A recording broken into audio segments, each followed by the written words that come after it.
I guess that means we're live. Hey, everybody. As soon as I can hear you guys, then I know we're live. How's it going? Yo. Doing well. Good. I don't know why. This always happens to me. I always see the intro video again. And so I'm paranoid that that's what everybody else is seeing. But I see from the thing here that nobody else is seeing it, so that's fine. That'll just be my little warped world. So how are you guys doing? We missed a week or so there. Halloween will do that to you. Yeah, and so will election day. Yes. So who did you guys vote for? Did you vote for the Cellar's the Safest Place or the Cellar's a Death Trap? Because it's really one or the other. It's one or the other, yeah. Hey, I'm sure that I voted for Kasana. I don't know what you guys are talking about. I was going to say there really is a third party, which is which would be I think he's right. I think he's right, Mr. Cuber. He should let me run out there with do the truck. What can go wrong? Well, really, it's almost like you could vote for the ghouls or you can vote for the posse. Right. That's true. It's true. Well, unfortunately, with George's story, we know who ends up winning in the end. It was the actual right choice. So anyway, before we get started back on talking about the soundtrack and the library music and all that good stuff, we have a couple other things to talk about real quick. One is, as everybody who is in the group probably knows, we have a Kickstarter going right now. Actually, Jeff Turner, Death Cult Press, has a Kickstarter. And it's his next book, A Theater Near You, which is all the advertising,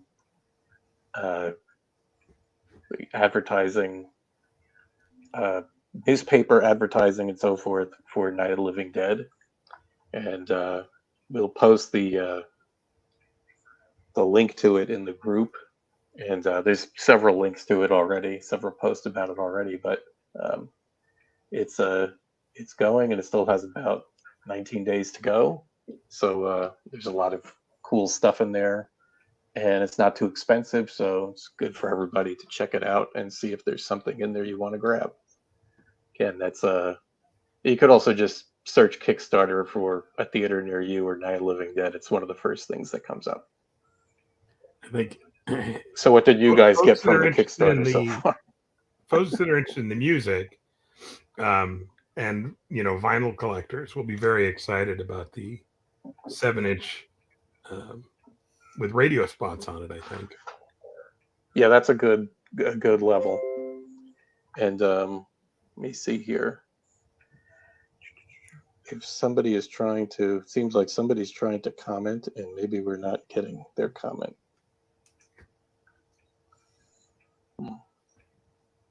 I backed the Kickstarter too. Because I missed the other one, so I ended up getting that and then the other book, the tapes book.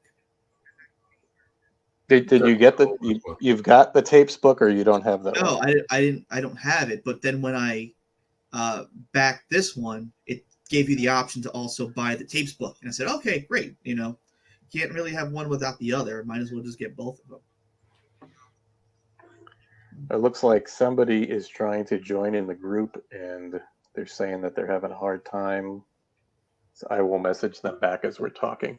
So the second thing we wanted to talk about, besides the Kickstarter that's happening, is we were at the Living Dead weekend since the last night talk, and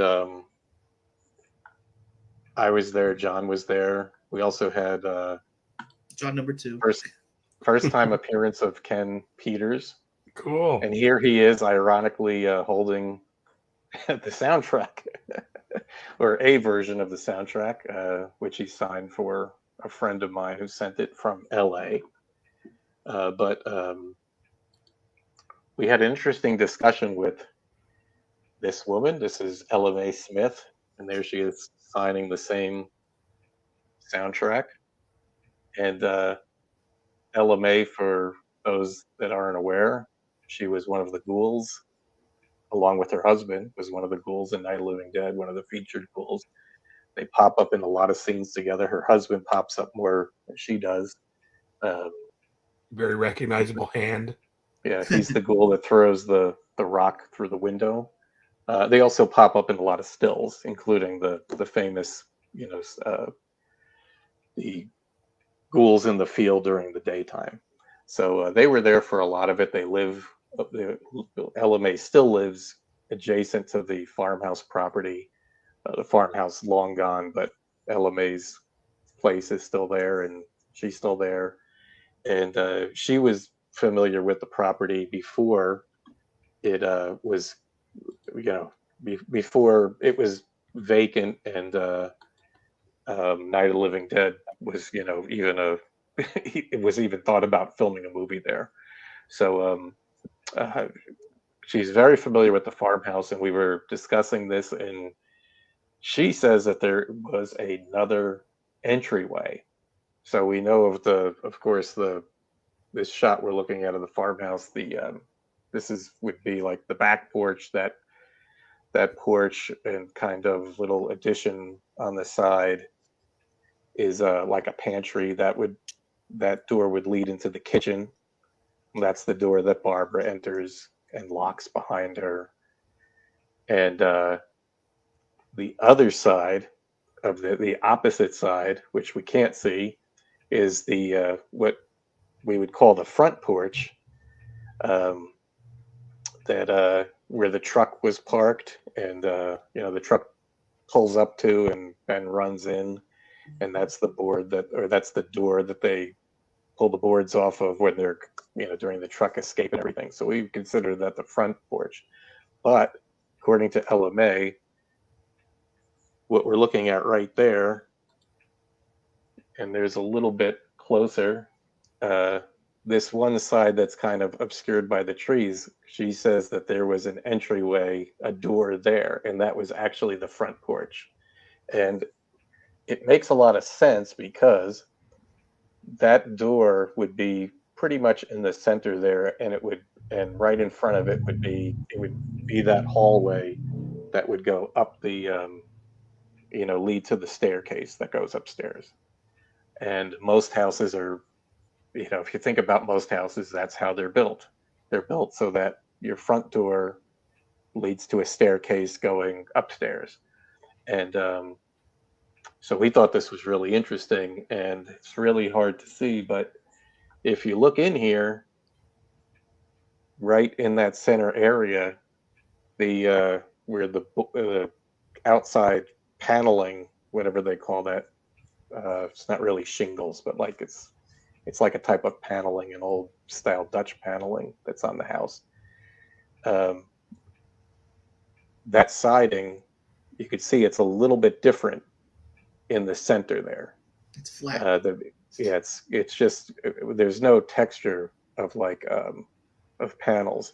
And John pulled up this other shot where you can see this is where Ben is taking one of the doors off of this living room that's off to the side of the kitchen. So he would be like right about next to that door would be open, and it's like where this window is on the right side, the bottom window, and it's kind of covered by some weeds and the tree there. But he would be standing right about there, and that's where that door would be, and you can see a seam in the wall where they put drywall up. And it's So bent too. Yeah, I don't think this is anything that it's not, perfect. So it looks like something was done there. This is not something that the production crew would have done to alter the house. I mean, it was already like this. So you could also see what looks like a light stand. There's another light stand shadow on the door there. But so it seems LMA was correct. There was another entryway, and opposite this side of the house would have been the cellar, and there is a cellar entryway, like in the ground. And So, I think it's also I think it's also important to know that that's the staircase that Barbara actually walks up. That's like the more ornate, nice-looking one with the body on the top of the steps. So is it ornate because of the body? It just looks nicer compared to the other one you don't see. There's all kinds of strange things with this house, because if you look at that one window all the way to the right, it's like a little square window with multiple panes, where these other ones are kind of elongated rectangular windows with the usual four panes of whatever. They're all consistent except for that window. So there's all kinds of strange things going on with this house. But it comes across as basically like a square-shaped house. Mm-hmm. And it looks like they were doing these various additions on. So, to me, that looks like it would be the side of the house, but it makes sense that a door would have been there. And in the process of whatever changes they were making, maybe that door rotted or something. They decided to just cover it up. And so that's what we've got there. Do you have the footage, the behind the scenes footage? I don't have that queued up, but okay, yeah, that was also part of it. Yeah, what John 2 is talking about. Well, it's really hard to get anything out of that. Yeah. But what he's talking about is at the very end of that behind the scenes footage, which is on the Blu-ray. It's in Autopsy of the Dead. There's a shot of Dave James and Bill Cardill sitting, and you can see that part of the house, and you can see even though it's very like pixelated, it's just not very good video. It's like VHS video, quality video. You can see that there is a difference in the texture, which doesn't carry over to that middle section of the side of the house. So LMA coming up with another tidbit of the farmhouse that nobody would have ever known about.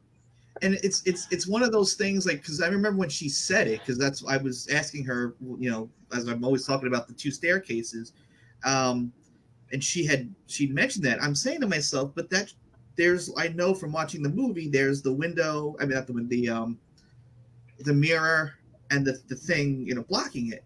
So I was like, well, there's like something there. I was kind of confused what she was talking about, and then when I watched the 4K scan, I saw that, and I saw how there was like two pieces of, I don't know, drywall or something put together, and I went, oh, she's right. There's, that it was supposed to be there. There's just something that's blocking it.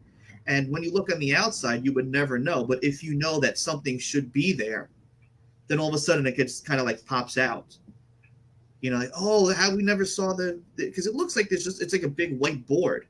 So you don't know if they just put something there, for whatever reason, just laying against the house. Not that it's actually blocking something to show that, there's a doorway there or something.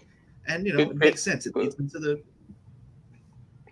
Whatever they put there seems to have aged similar to the rest of the house. So it must have been there for a while.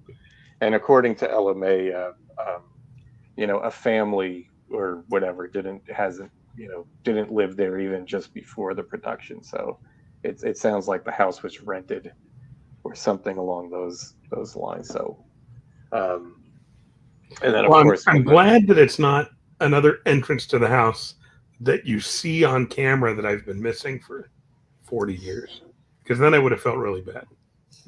Well, I think if there was another entrance to the house, they would have deliberately hidden it, because it wouldn't really help the story at all.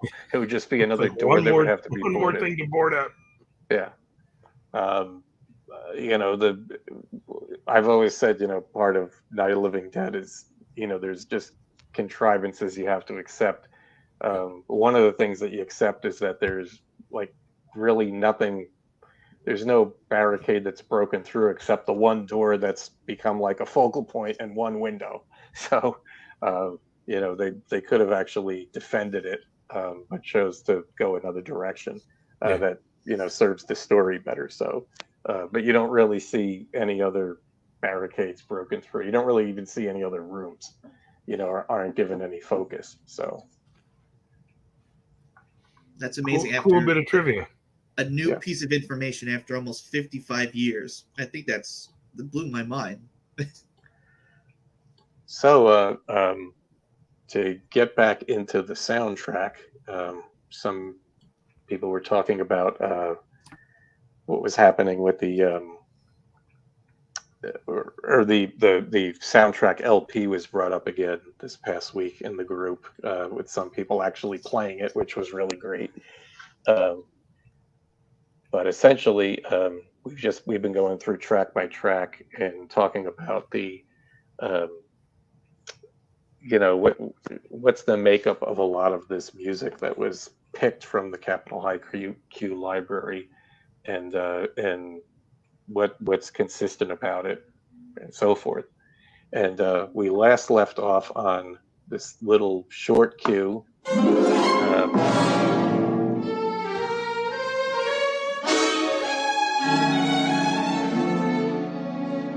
Don't shoot, we're from town. So that's one of the short cues that it's literally packaged as a short cue. There was a portion of the library that they eventually phased out early on, but it was all short cues within maybe 20 to 30 seconds each. And George uses a good number of them earlier in the film. Now he's going to get into all the and that's an example of it. But now he's going to get into a lot of the longer cues or areas where he's piecing things together, which he really hasn't done in the film up to this point. So we have the two guys come up from the basement, Harry and Tom, and then there's a whole bunch of stuff with that, and that's the beginning of the argument, and which is safer, the cellar or the or staying upstairs. And so there's no music during this part, just the radio continues playing under most of it. But we do get a return to this use of the music when Ben walks by a window and a bunch of hands come through the window. So this is instead of having one piece of music like George has been doing for most of the film to this point, he chose to stitch together several pieces of music, or several short cues with a much longer cue in the middle, and just use those bits and pieces at the front and the end when he needed to punctuate an opening, or like the hands coming through or a gunshot or whatever. So this is what the entire thing sounds like.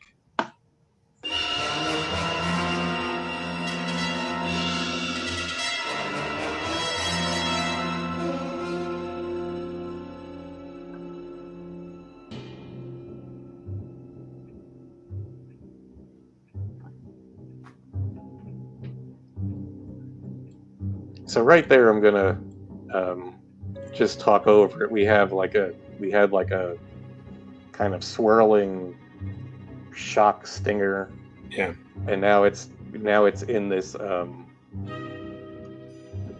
It's not really an ostinato, but it's like it's a repeating pattern on some double basses. These two pieces of music would have been done completely separately.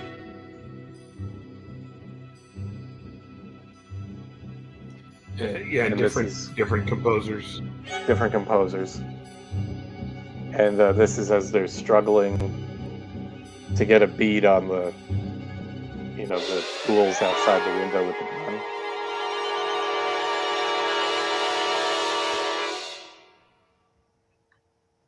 And I love that last little Okay. bit. Dramatic So- sustain. Here we go. So so that's the entire piece.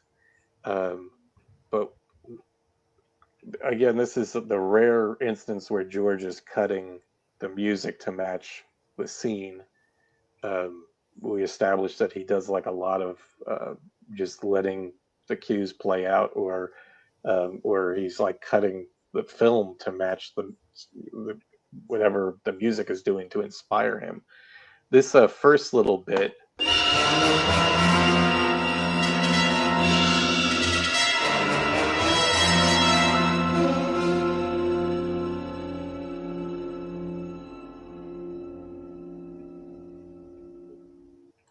So he basically uses all of that and fades into the next little bit. Well, which is it's not a little bit; it's a longer cue. It's a good like 2 or 3 minute cue, which he just uses a portion of. I'm going to play some of it. It has a much different opening, and which George removes because there's really no reason to use it, and he just focuses on that kind of like yeah, this ominous kind of beat that's being propelled along by these like double bass. It sounds like plucked double bass. It kind of reminds me of in Dawn of the Dead, the kick drum and low bass, which is a cool thing that George focused on from what Goblin had sent him. It's kind of like, what is that, John? It's like an outtake, right?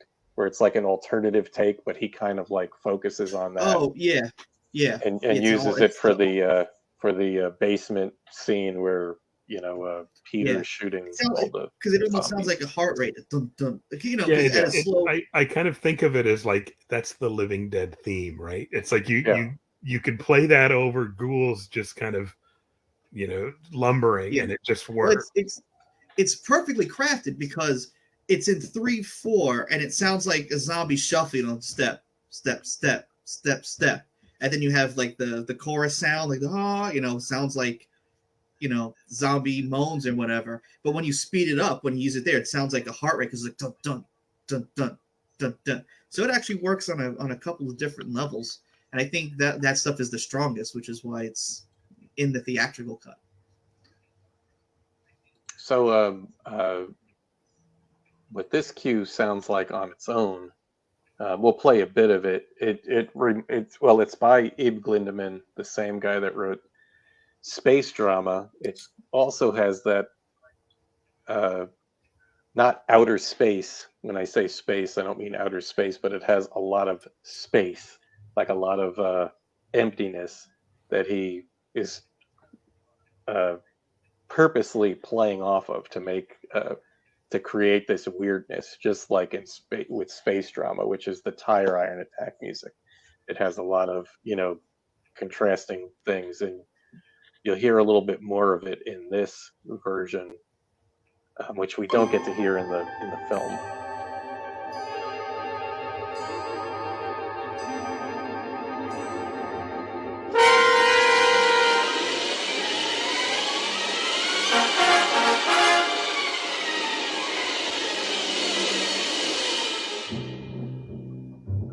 So that's the part that George starts using, and rightly so, because the whole intro would have been inappropriate, but because it's not really scary or shocking, but it's like but he does have those contrasts, just like he's starting now with the strings, and he's building suspense and tension by keeps ratcheting it up a little bit more, and there's a little bit of percussion in there that sounds like a triangle.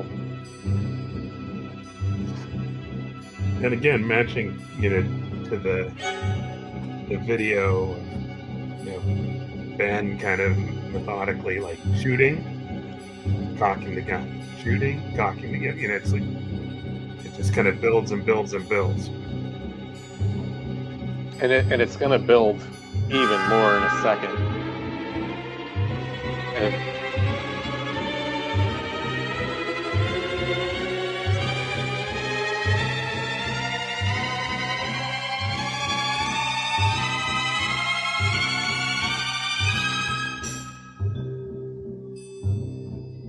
So all that we don't really hear in the film. It probably could have worked somewhere because it's a really good stretch.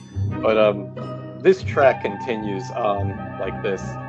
We did put the entire thing on the Waxwork LP and also on the CD.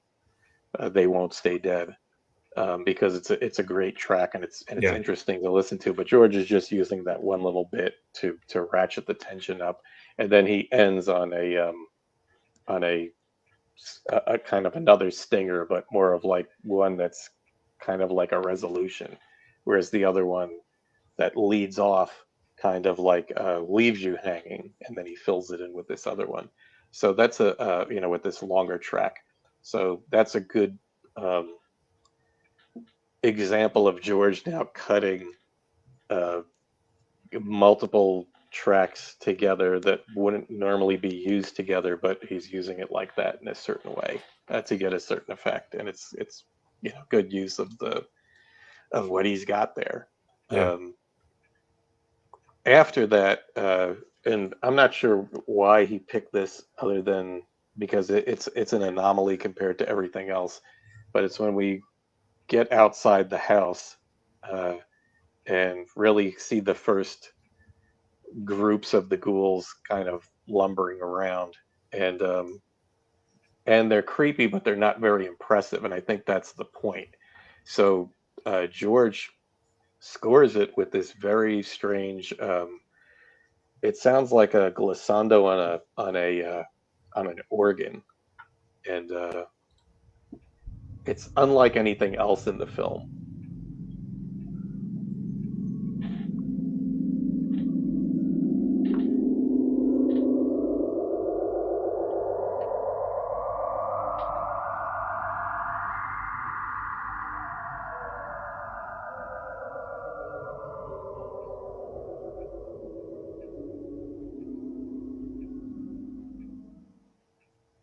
It's another good one I like.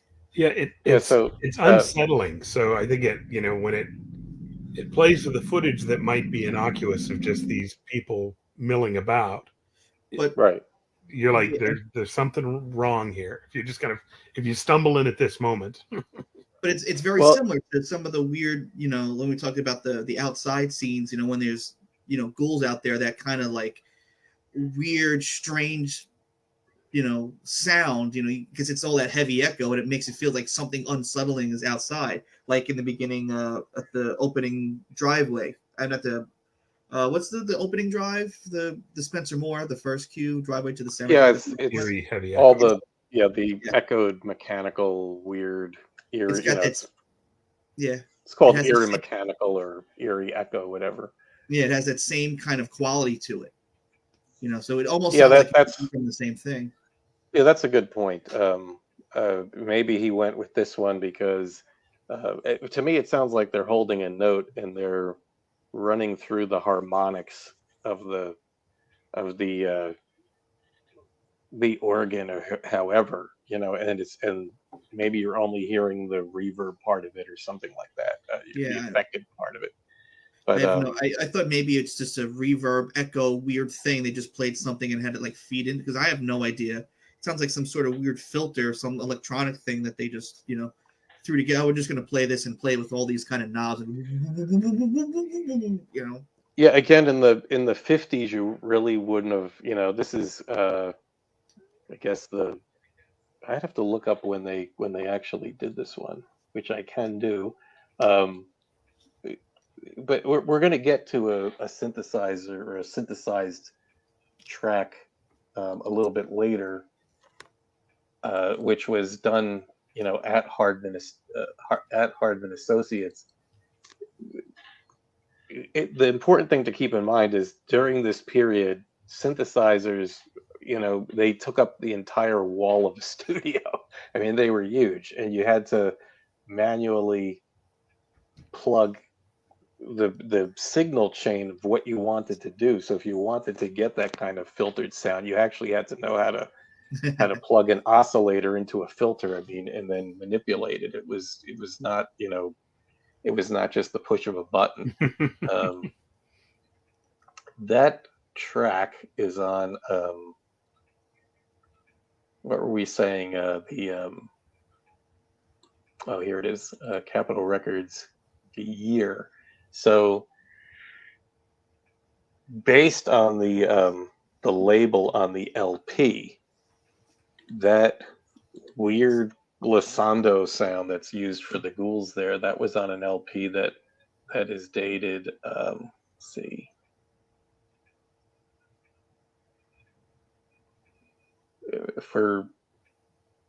Well, now I'm really dating myself, but for anybody that knows the animation, the animated cartoon from, I guess, the 60s, what was it, Space Angel, some of these tracks are used on there. That was what did they do? Like Clutch They Cargo. would put the mouths would move. It was just like a superimposed like mouth of the actors saying the lines like Because it was over. easier than animating it. Yeah, right.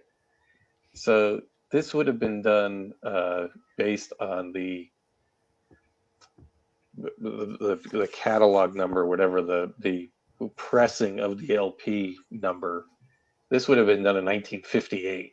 So that says I mean, nobody really had synthesizers at that point that they could manipulate. That says to me like somebody playing with an organ and we're just running through the harmonic setting, that allows you to set octaves and so forth. They're just holding down some chord or a bunch of notes and just going through that to create that weird climbing and then descending sound.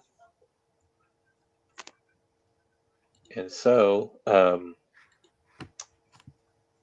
again, that just seems like something that caught George's attention, and he said cool and used it.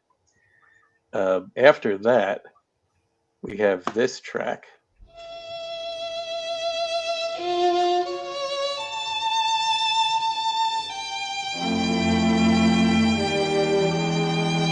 We all work together, man.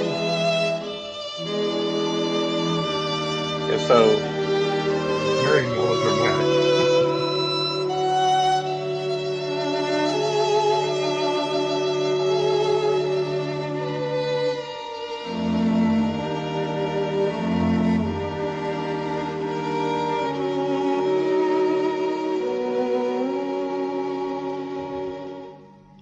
And is that weird suspense, Jim? yeah, so that's weird suspense, and It just seems like such a that doesn't sell me on weird suspense when I listen to it. Yeah. Really, so what's interesting about this is that what's happening there is that's when after the attack at the window and Ben repels the one ghoul by or finally takes the one ghoul out by shooting it in the head after the gun doesn't really work and shooting it in the chest multiple times. There's a further argument, and Ben kind of explodes and sends Harry down into the basement, and that's that track plays as he's boarding the door up, and Tom is still trying to get him to like change his mind. What's interesting about this, so this is also an Ib Glindemann tune. Again, really small ensemble. If that was like maybe four violins or a lead violin and a couple other strings. It's just thrown on one of these albums that's got the same, that has the shock stormy cue that we had listened to, which is the ominous building at the building tension as they're trying to as they're kind of shocked that the gun's not working. This gun, which was supposed to be like the savior or the saving grace, actually doesn't work unless you shoot him in the head. So it's a weird group of albums in the Capitol Haiku library. It's the newer stuff.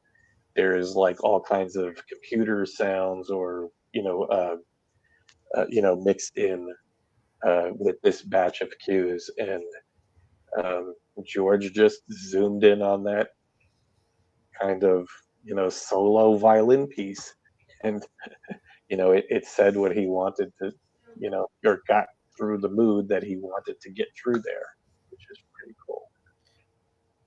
And it's funny because just listening to it now, I know we mentioned this, I think, last time. I think John, I thought he was going to mention this. I thought this is where he was going, but it's like with the piece like that, because Tom is like sort of pleading, if we just work together. And when you watch it the second time, after you know what happens, it's almost like, the music is like a narrator saying, like, you're if they only had worked together, if they only actually listened to this, they actually all would have survived, or at least most of them would have. So it, like, on the second watch, it almost adds I'm sure it was unintentional, but it's just interesting to watch it again here because it's so somber sounding. You're just like, that's the impression that I kind of get. Like, if they only worked together, they all would have survived. Spoiler alert.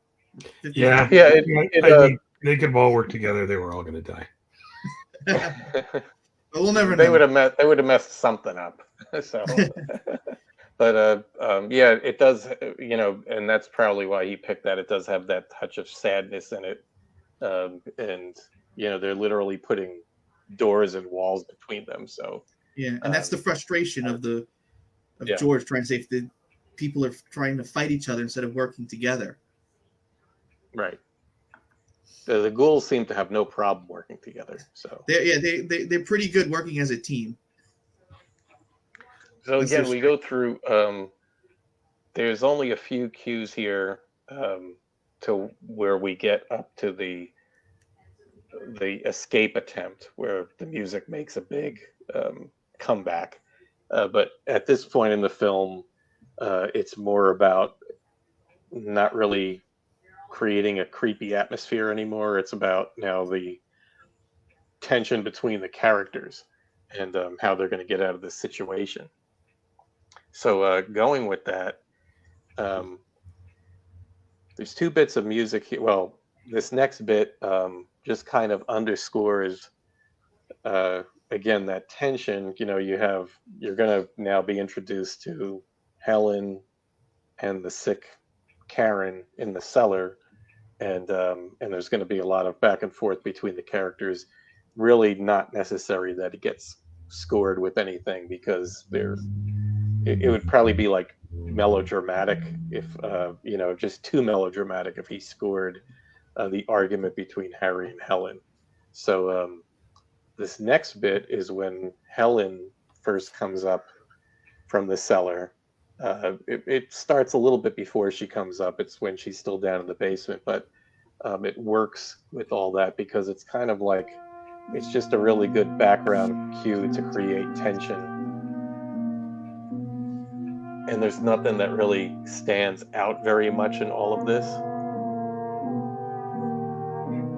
It also kind of builds a curiosity to me, like, what's going to happen next? Wait, actually, I made a mistake. Hold on a second. That is not the wrong Mysterioso. Yes, it's the. There's two cues that do a similar thing. That one comes up a little bit later, but let's just throw in the correct one. Hold on one second. So again, the first one is when Judy goes downstairs, so Helen can come up and kind of see Barbara. And John 1 is correct. It's there. So there's two Mysterioso cues, both written by or credited to George Hormel, both off of the same, if not the same album, adjacent albums. They're near each other. It's like in the same batch of cues. This one.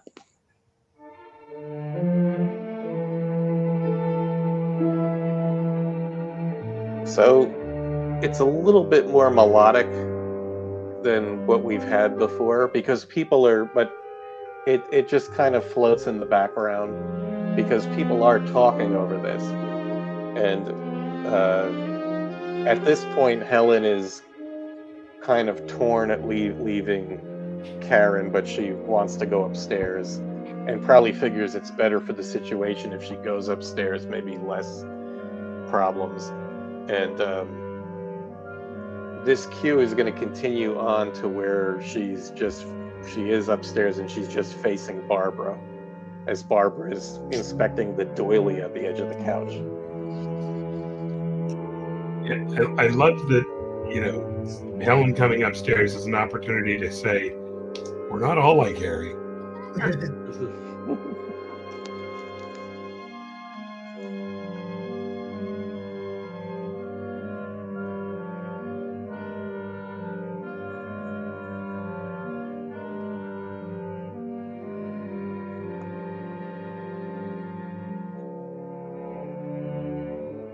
So again, this right around here is where it's going to end.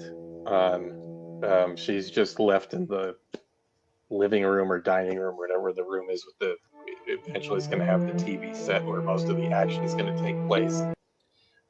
She's left facing Barbara, and then that interplay of, well, when she's lighting the cigarette and she's just doing she's fiddling. She fiddles with her wedding ring.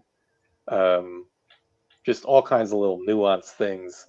That's not scored, which I think is better because again, it would be George just knows where to cut the music off because it would be ridiculous to score that. And then again, we go through a long stretch without music because it's really not needed at this point. A television, is produced and is found upstairs. Kind of like the radio when it first comes on, it kind of assumes the role of providing that, that music practice. George even uses so now we can see the newscaster, we can see the person who's giving the information, you can see that there's people working behind him, and for the emotional part of that, as he's dryly reading this, like the only real emotion the newscaster shows is like when he says it's hard for us here to, he kind of breaks character for a second and says it's hard for us here to believe what we're reporting to you, but it does seem to be a fact.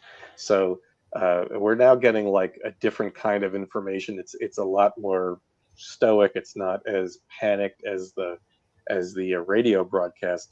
But what George does there is he starts cutting in their reactions, the characters' reactions. So, whether it's Harry smoking a cigarette and he's kind of like oblivious to some of this now, or Helen kind of like looking over and stuff, he does that like for effect. And so that is more of like the emotional propellant of the story forward. So we don't really have a lot of use for music, but the next point is when they start talking seriously about an escape attempt. And that is the other Mysterioso cue. Yeah.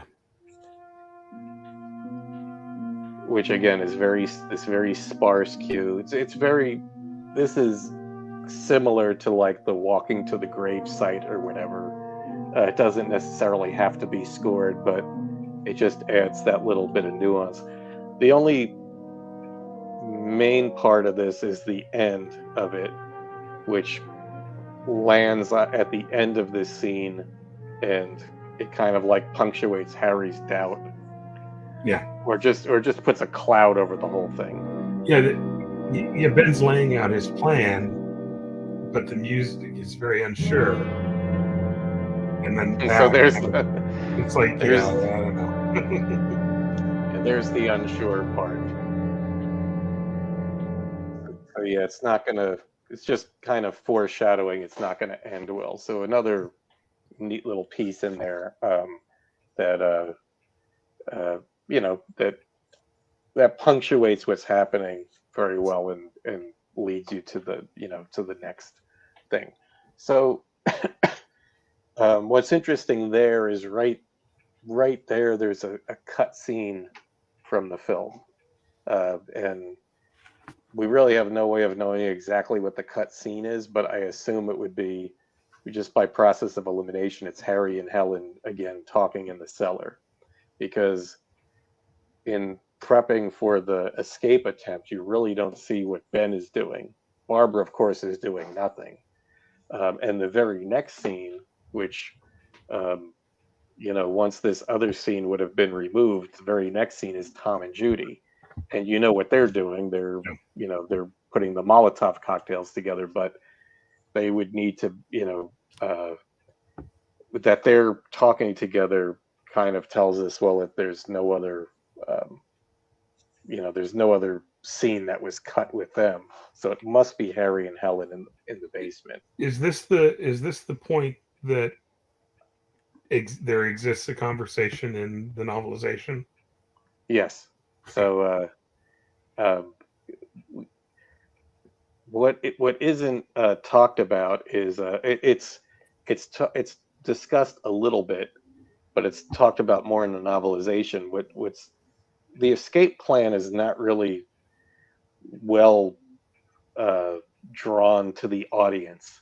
It's just, like, why are they getting to this truck? Well, what they're actually planning to do is just get gas in the truck and then come back in.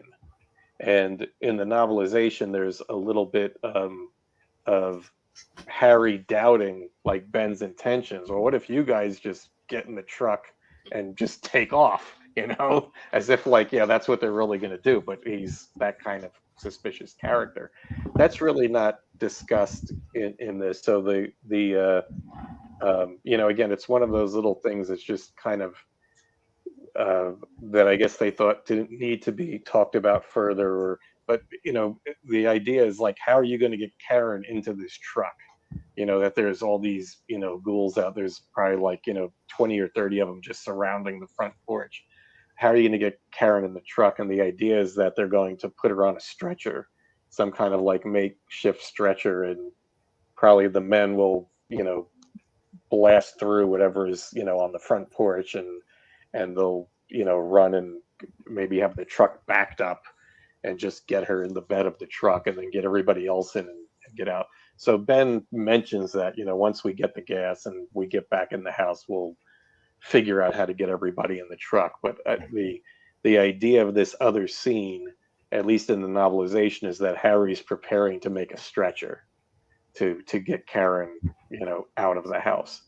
So it's just another, other little details that are kind of lost in and in the scheme of things really aren't important.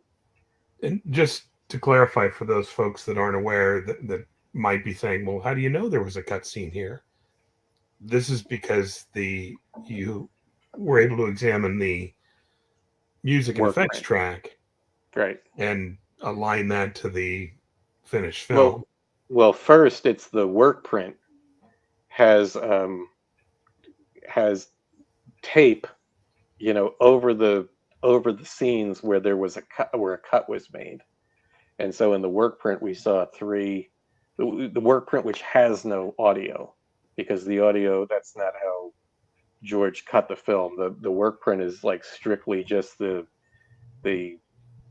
16 millimeter reduction print that he could go through all the raw footage and cut the film together. And then once he gets the film working, the visual part working the way he wants, he's then slotting in music on separate reels.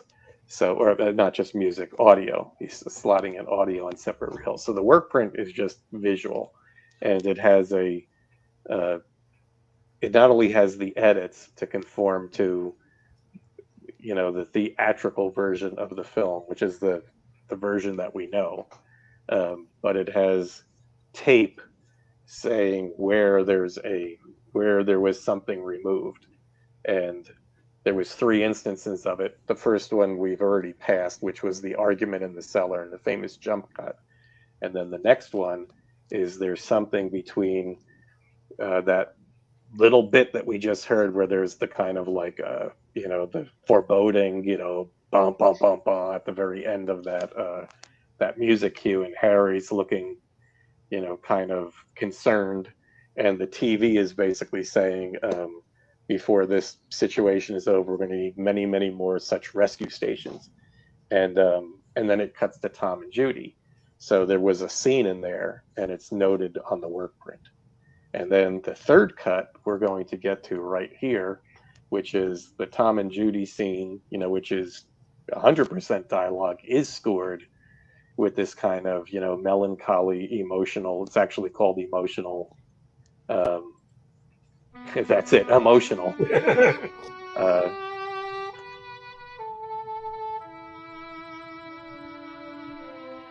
but again, this kind of small ensemble.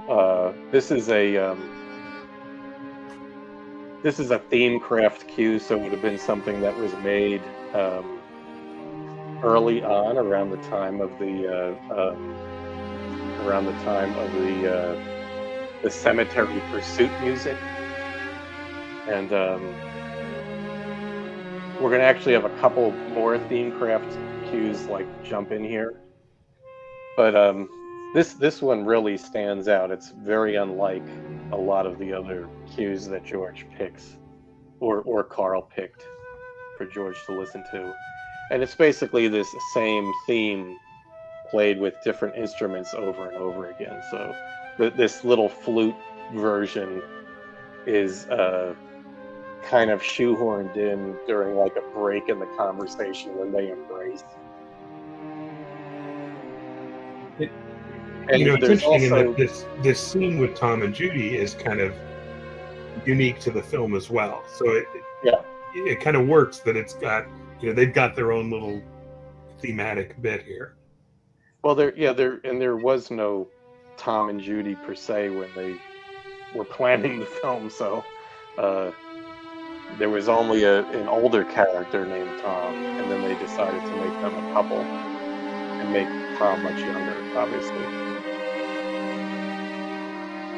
So I think this is maybe not even in the film. So the third cut that we were talking about happens in this scene. A portion of this scene has been removed, and Russ says that it was kind of like it was maybe a little bit over the top, schmaltzy, and so what's left is maybe a medium little bit less schmaltz. so. Yeah, a little bit less so. We get it. Judy's, Tom's gonna go hang out with the guys, and Judy is, is not really sure that this is gonna work. I think it plays this end part, right? I think in the film it fades down there just like that. But that cue is not complete in the film because they had to remove a portion of the scene, and then it seems like they got out of sync and they had some trouble there. So if you listen to the music on its, well, you can't. If you're watching the film and you're paying attention to the music, you'll hear it's a bit chopped up. But George again uses the little flute motif, or the flute version of the motif, as kind of like a punctuation point when there's a stop in the conversation and the two embrace each other. So it's the closest Night of the Living Dead has to a love theme that you're gonna get. I'm listening to it and I'm saying to myself, because it seems like it's about two people sort of connecting sort of emotionally in a way.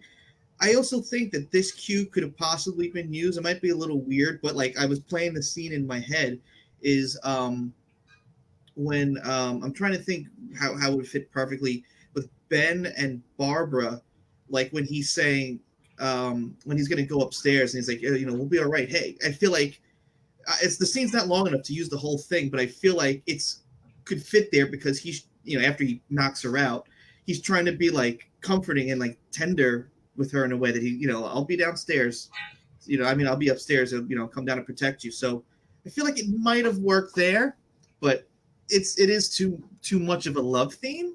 But that's the impression that I get. It's like a tender kind of thing, someone's trying to sort of connect with someone else. So it could also, there's other spots where it could be used, and there's other music within this library like this, but it doesn't seem like something that George was going for. There's that part where Harry has gone downstairs and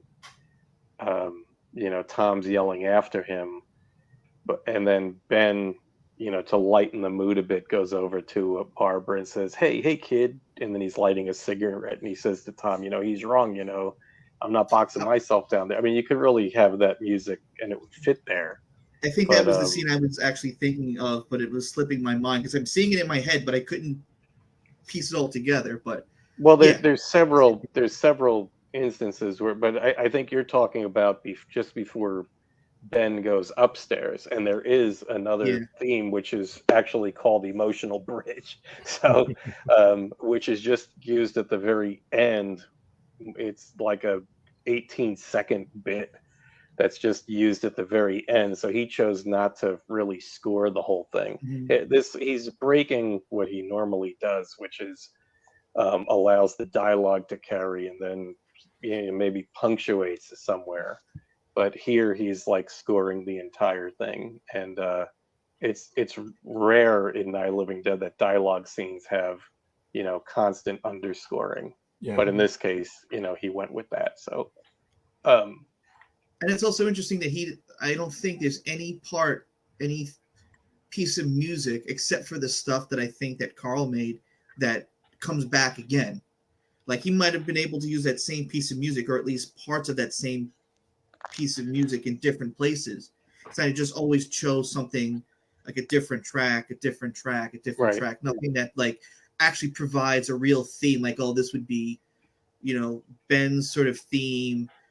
In a way, over the ghouls eating Tom and Judy. Yeah, well, that's what he was. Yeah, he could have brought that. That would be something else. He brought it back there, just in case you forget who they're eating. Yeah. So, the very next thing is them onboarding. So now the music picks up, or the use of music picks up because he's scoring an exciting scene. But even within this, he's going to take some breaks, which is interesting. Or he's going to use like some space or some emptiness. Yeah. So basically have a lack of score. And when they start onboarding the door, the front door, he's got a piece of music which also comes along, and probably not by coincidence. It's on the same basic LP or album sides that has the piece that we just listened to. This one is more of a tension cue, and he only uses a bit of it.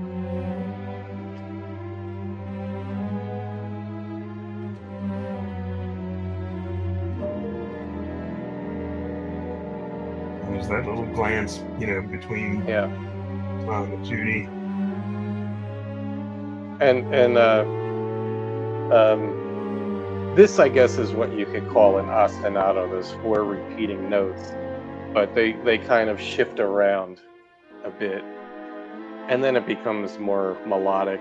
But this next part is not in the film, but it kicks up a notch. So I think some of this is in Hideous Sunbeam,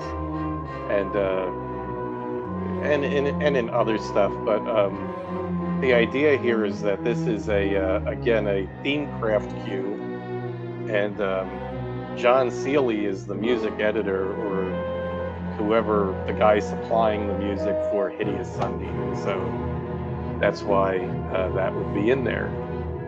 The same with the Killer Shrews, which we'll get to in a second, but I believe it's John Seeley who's the music supervisor or editor, or the guy who's basically playing the Carl Hardman role and saying, use this music.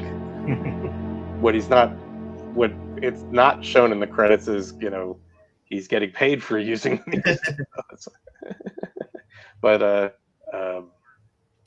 so that's an interesting little thing. And if you watch that scene, that it's got these, these really over the top grunts and groans as they're trying to like pull the door, apart, which really doesn't look that difficult. Or at least Ben and Tom make it look like it's pretty easy, actually. So I always like the funny, the grunting and groaning, though.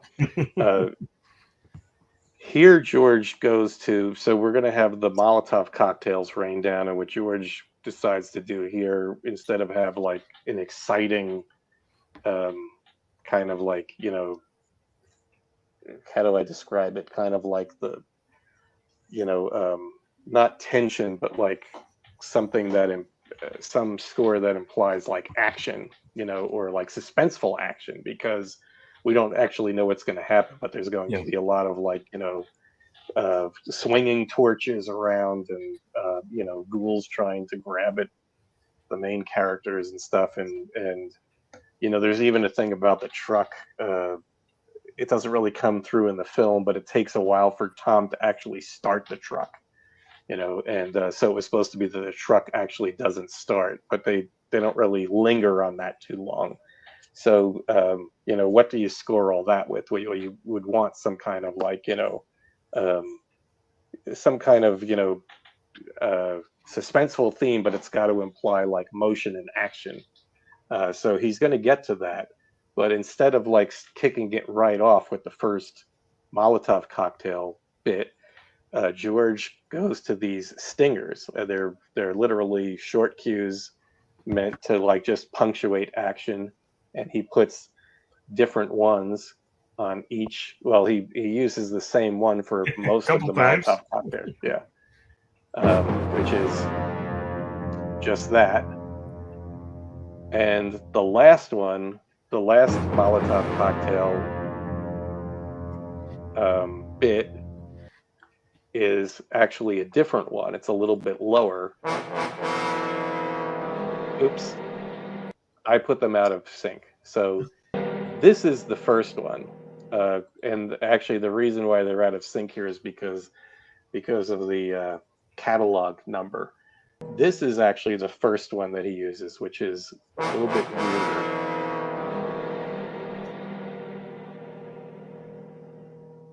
I love that little trailing kind of violin. Yeah, so it's kind of like a brass. I don't know. Is there like some dissonance there, John, in between those brass, or are they just like a little bit out of tune with each other? It's hard to tell, because it's like it could be like an overtone thing. It's some overtones they're like rubbing. I'd have to hear it again, but there's definitely two. Yeah. Yeah. So it's a little bit weird, and but which is like for a stinger, as opposed to the last one he uses, which is more solid sounding. Yeah. Wait a minute. Here. And that's got burning jack was running off.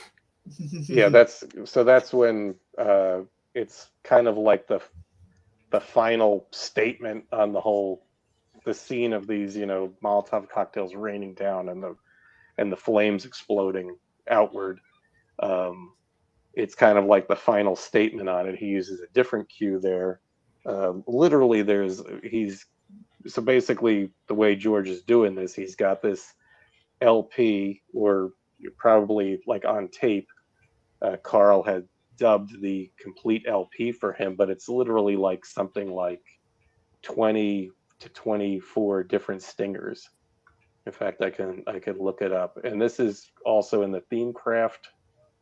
Let me see here.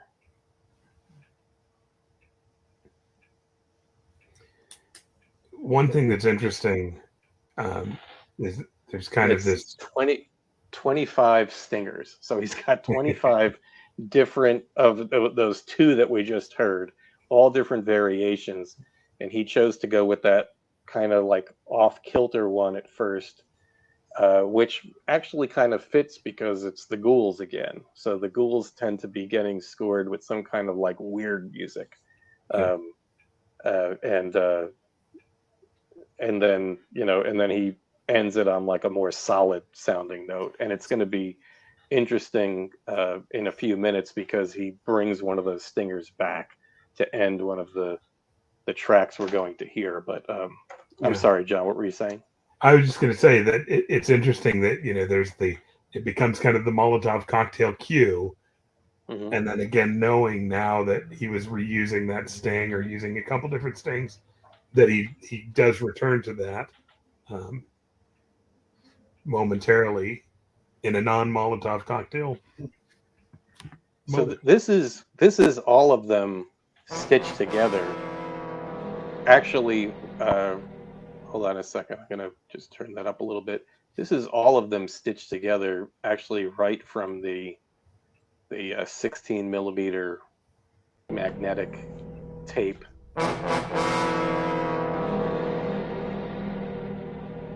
So every time those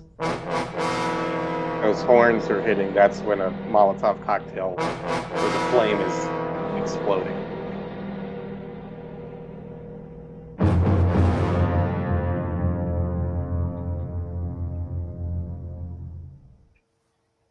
So that's 2 different pieces of music out of like 25 variations on that LP that he chose.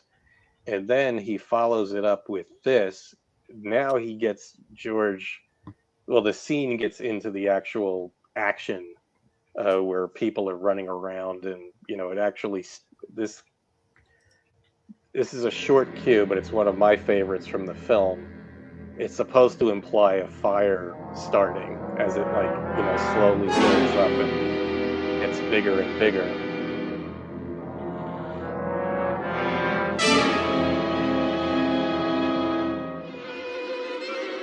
And right here is the part where George starts using it as Harry's running down the stairs.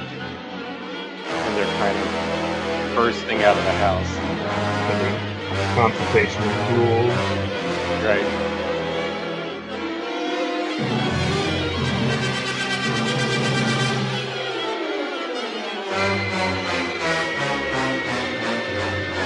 Confrontation with the door. I'm going.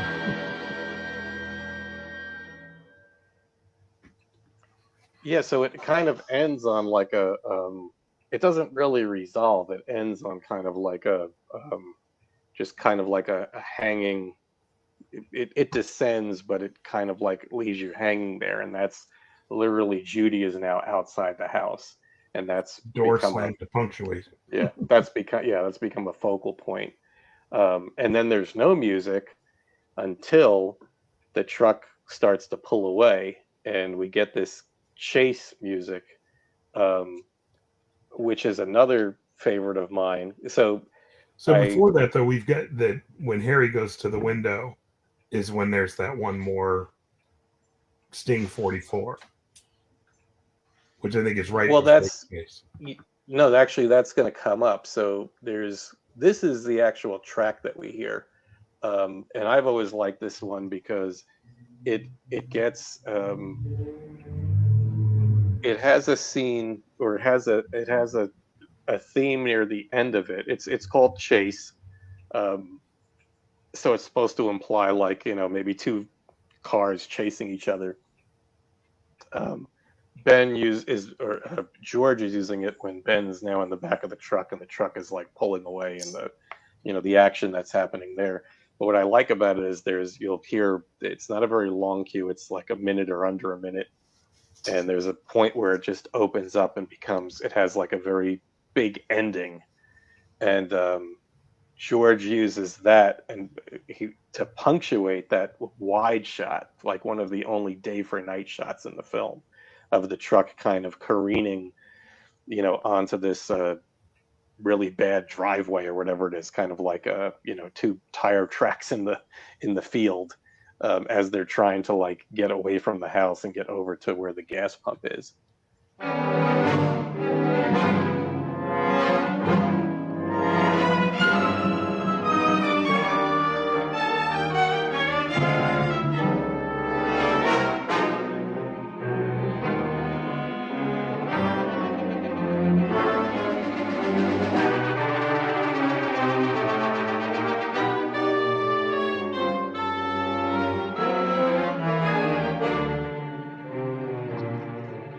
So a lot of interesting instrumentation. Like you really can't see this being used for a Western.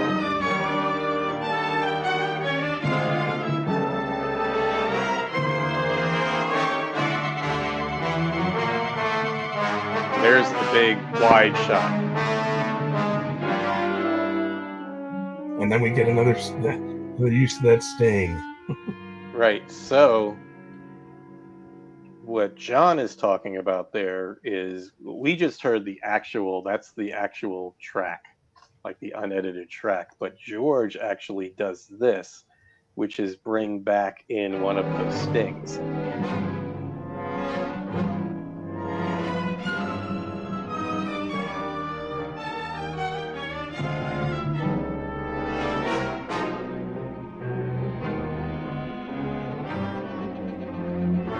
And actually, what we're hearing right now, again, is from the actual audio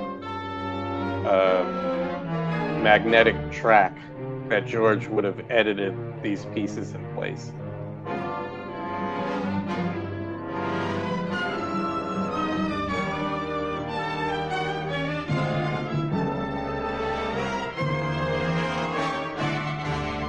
And there's your big wide shot. And yeah, there's your, again, he cuts back to a stinger that he used before to kind of encapsulate the whole thing. So that's really good use of that, those themes from before. So what we really have there is the stingers, again, are theme craft. It would have been something that John's or William Luce would have wrote as part of his package of music. And then Fire, which was the when the start of kind of like suspenseful action music. That's another John Seeley, another Jack and Bill JBQ, which is Bill Luce and who's the other guy, Jack Cookerly.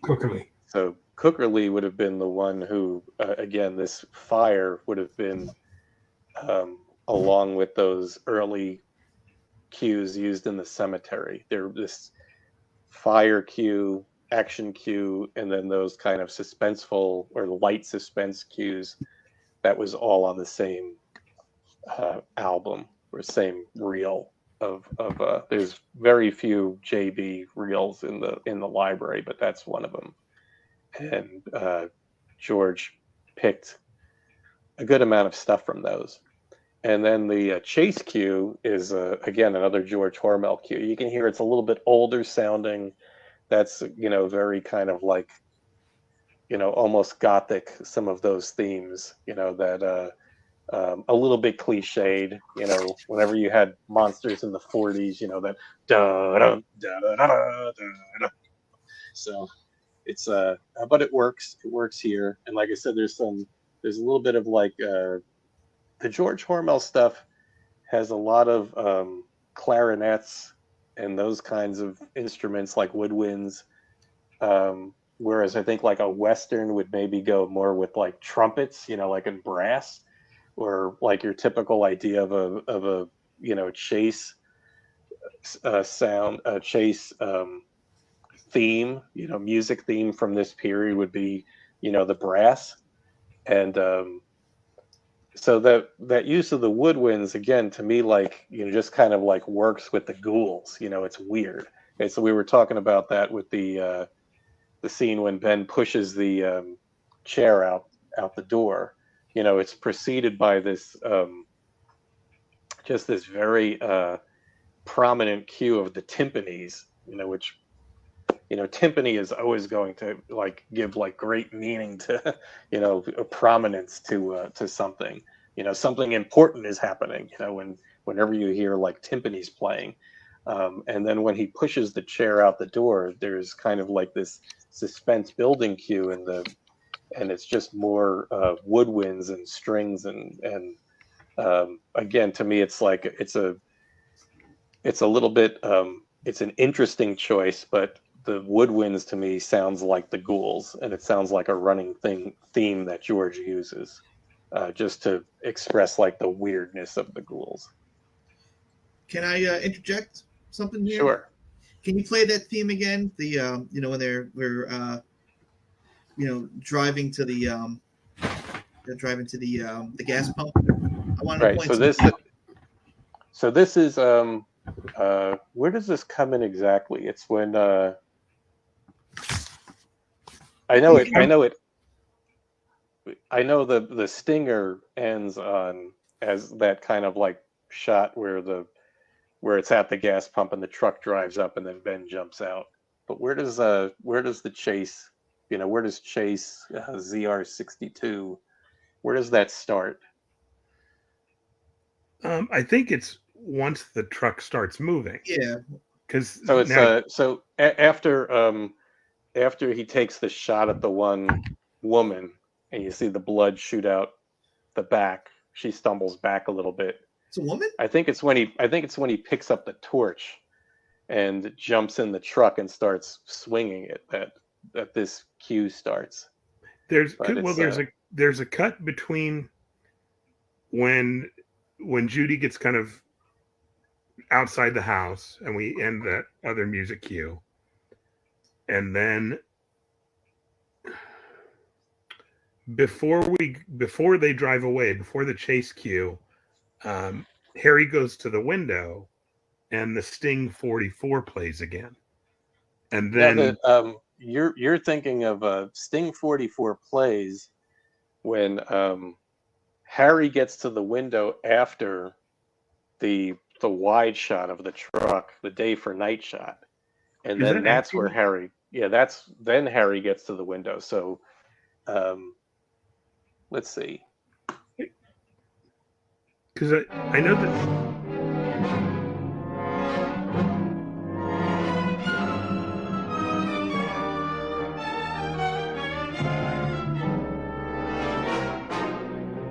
So here. You hear that part in the background? It's gonna happen again. So the da-na-na-na, da-na-na. Does that sound like anything to you guys?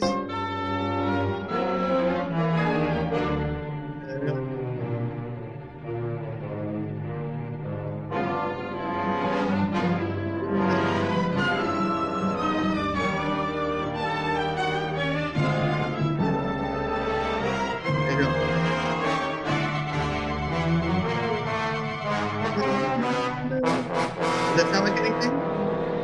It doesn't ring a bell? If you slow it, and it's just one of those things, it's just pure happenstance. If you slow it down, it's basically the same theme for the Spencer Moore. Okay.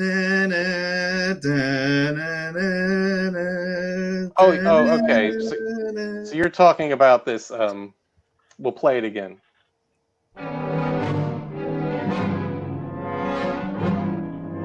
That's the theme.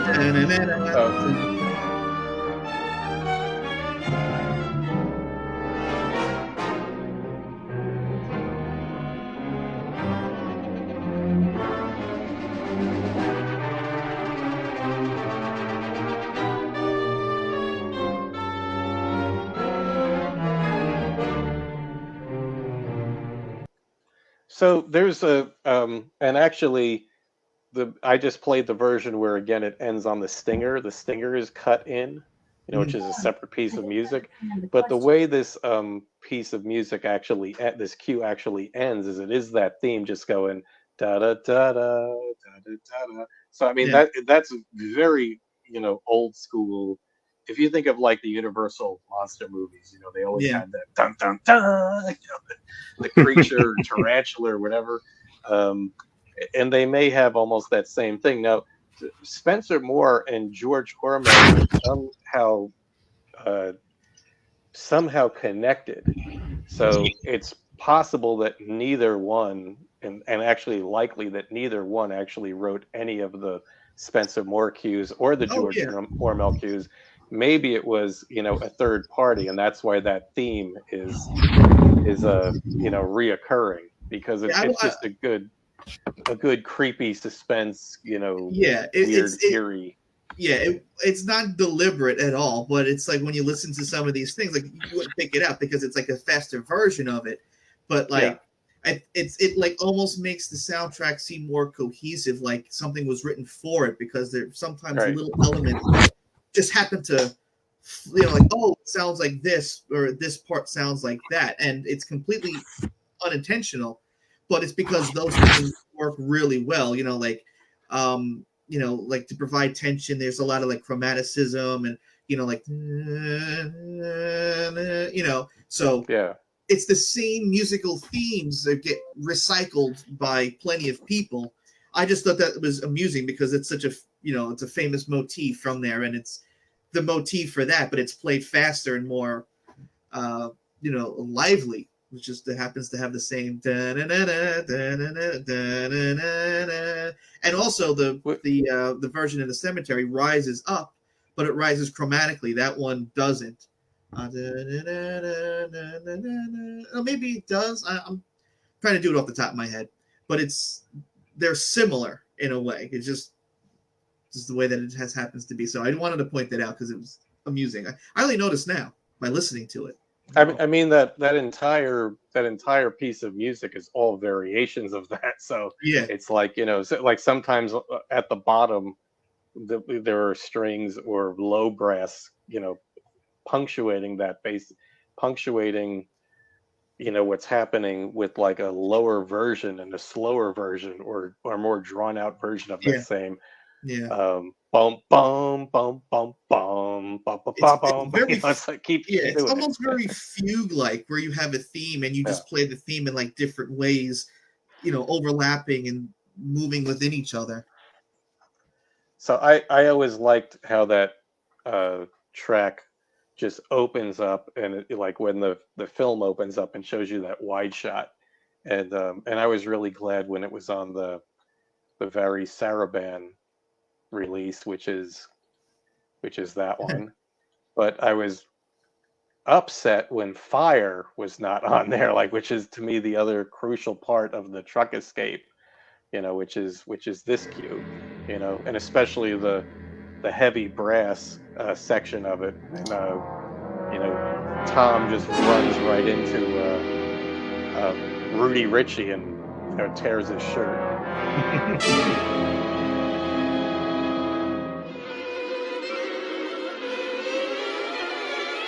This one's also really, because all the strings in the back really provide this like anxious nervousness, like frenetic kind of energy, like it's like what's happening there, like you're saying, there's like these tension strings all kind of like competing with each other and playing very quickly, but then there's this low brass that does like the kind of the opposite. It's just playing, and there's like some timpani in there, so that tells you that it's important, or that it's it just gives like a real solidness to what's happening there. Two like that and the chase cue are just two very different cues that he pulled together to underscore different parts of the truck escape, which works really well. But I think you need to have both of them. So I was really pissed off when I first, in the 80s, when I first got the very Sarabande thing, that cue was not in there. And then I was, what would it have been like some 20 some odd years later, was just elated when I found that on a Capitol High Q reel. It's like, yay. It was like one of the first ones that I found. So I was so happy to find that reel. And, it also had the cemetery music, but we had that music, so that wasn't as big of a deal as finding Fire. So then there's a portion of the truck escape that is not scored. When they're fumbling at the pump, and it's when the truck actually catches fire that George starts this cue, which again is kind of well, now we're getting into a different territory. This is there was some controversy with these music cues. This is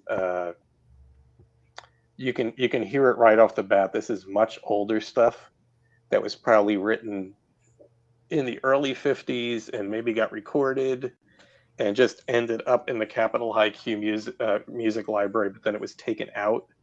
And there's actually in Marilyn Eastman's scrapbook a letter from Ole Gehrig telling them, oh, we don't really have those. Where did you get this from? We don't really have this stuff anymore. And so these were eventually replaced. And so this was always very hard to this reel in the Capitol IQ library was replaced. So it was always really hard to pinpoint what this stuff was. And actually, it's misidentified, I believe, on purpose in the Vary Saraban LP, which again is this one. Because if you think about it now, George Oligierg is the guy who licensed this music to Vary Saraban. And this would have been in the 80s, around the time of Tales from the Dark Side, when he was still licensing Capitol, what was it called then? Capitol Media Music, something like that. And he was licensing to like Tales from the Dark Side and or Creepshow. And he would have known that this music was not available. So, but it ended up on the Vary Saraban, at least two of these tracks that we're going to hear. The first being the latter part of the truck escape, to where Ben gets inside the house and kind of punches Harry around. That scores this in this. What's that? These are the first by Emil Cadkin and Harry Bluestone that we hear in the film. Yeah, so these are known as CB and on the Vary Saraban, they're actually identified as George Hormel cues, misidentified, because George Hormel, his material replaced those reels. And again, I don't think that's a mistake that would have been made by act, or it wouldn't have been a mistake. It was a mistake on purpose, because they didn't know how they were going to pay these guys or whatever, pay whoever owned this at this point. It was just 15 years after the fact that they already didn't have the rights to this stuff anymore.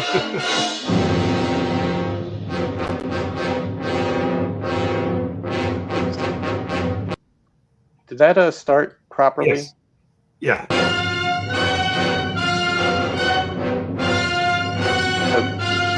And this is another great lengthy track that George uses, from the truck catching fire to Ben being back in the house. So George actually repeats this almost the entire cue because it's not long enough.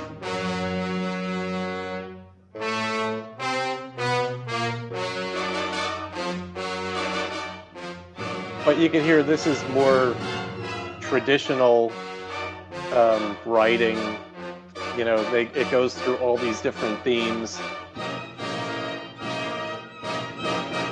It goes through like these very dense periods, but then it opens up a bit with the, I believe there's timpani in here.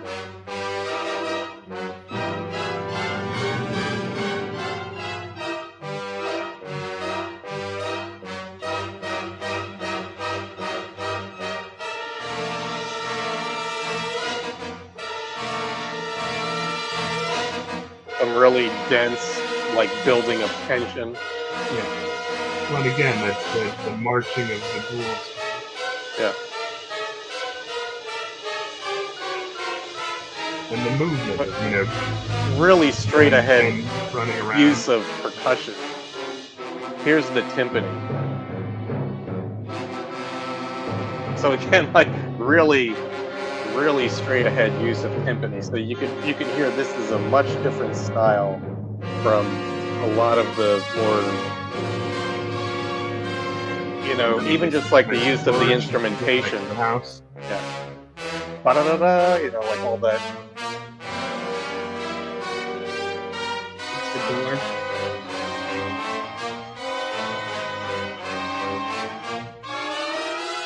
It's right here that George cuts. And he goes back to the, and then bump, bump, bump, bump, bump, bump. He cuts into there. Let me just stop that for a second. So he cuts and extends it by going back to the bum, bum, bum, bum, bum, bum, bum, bum, bum, bum, and he lets all that play out again while Ben's knocking Harry about. and then there's a pause when Ben, Punches. you heard it go ba da da da, and it stops, and there's a pause where Ben gives that final sock 'em to Harry, and he falls backwards. And when And he then they says, get "I the ought to little drag you out there and tail. feed you to those things," you hear that little ending. I should have stopped it sooner, but you hear that. George just delays that and allows that to like play out. But again, this is now I was told that this stuff was recorded in Mexico. It was like a different orchestra than what you heard or what we're normally hearing with Capital IQ.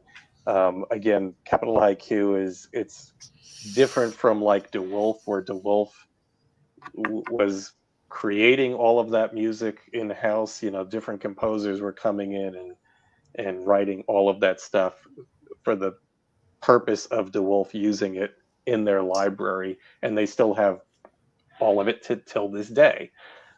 Capital IQ is different. It was some stuff was written specifically for Capital IQ, but again, that was the guys who were acting as administrators, Sealy and Luce, bringing in their package of music and then just pulling in all these other packages of music.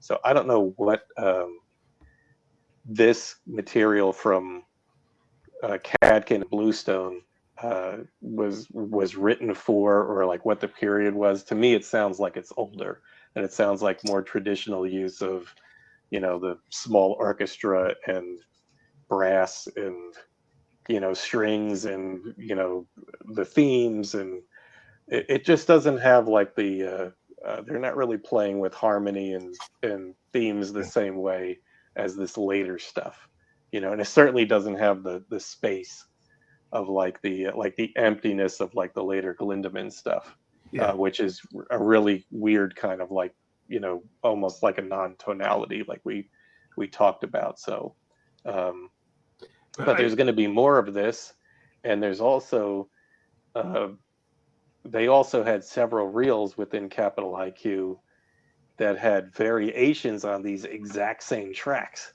so just played at different tempos.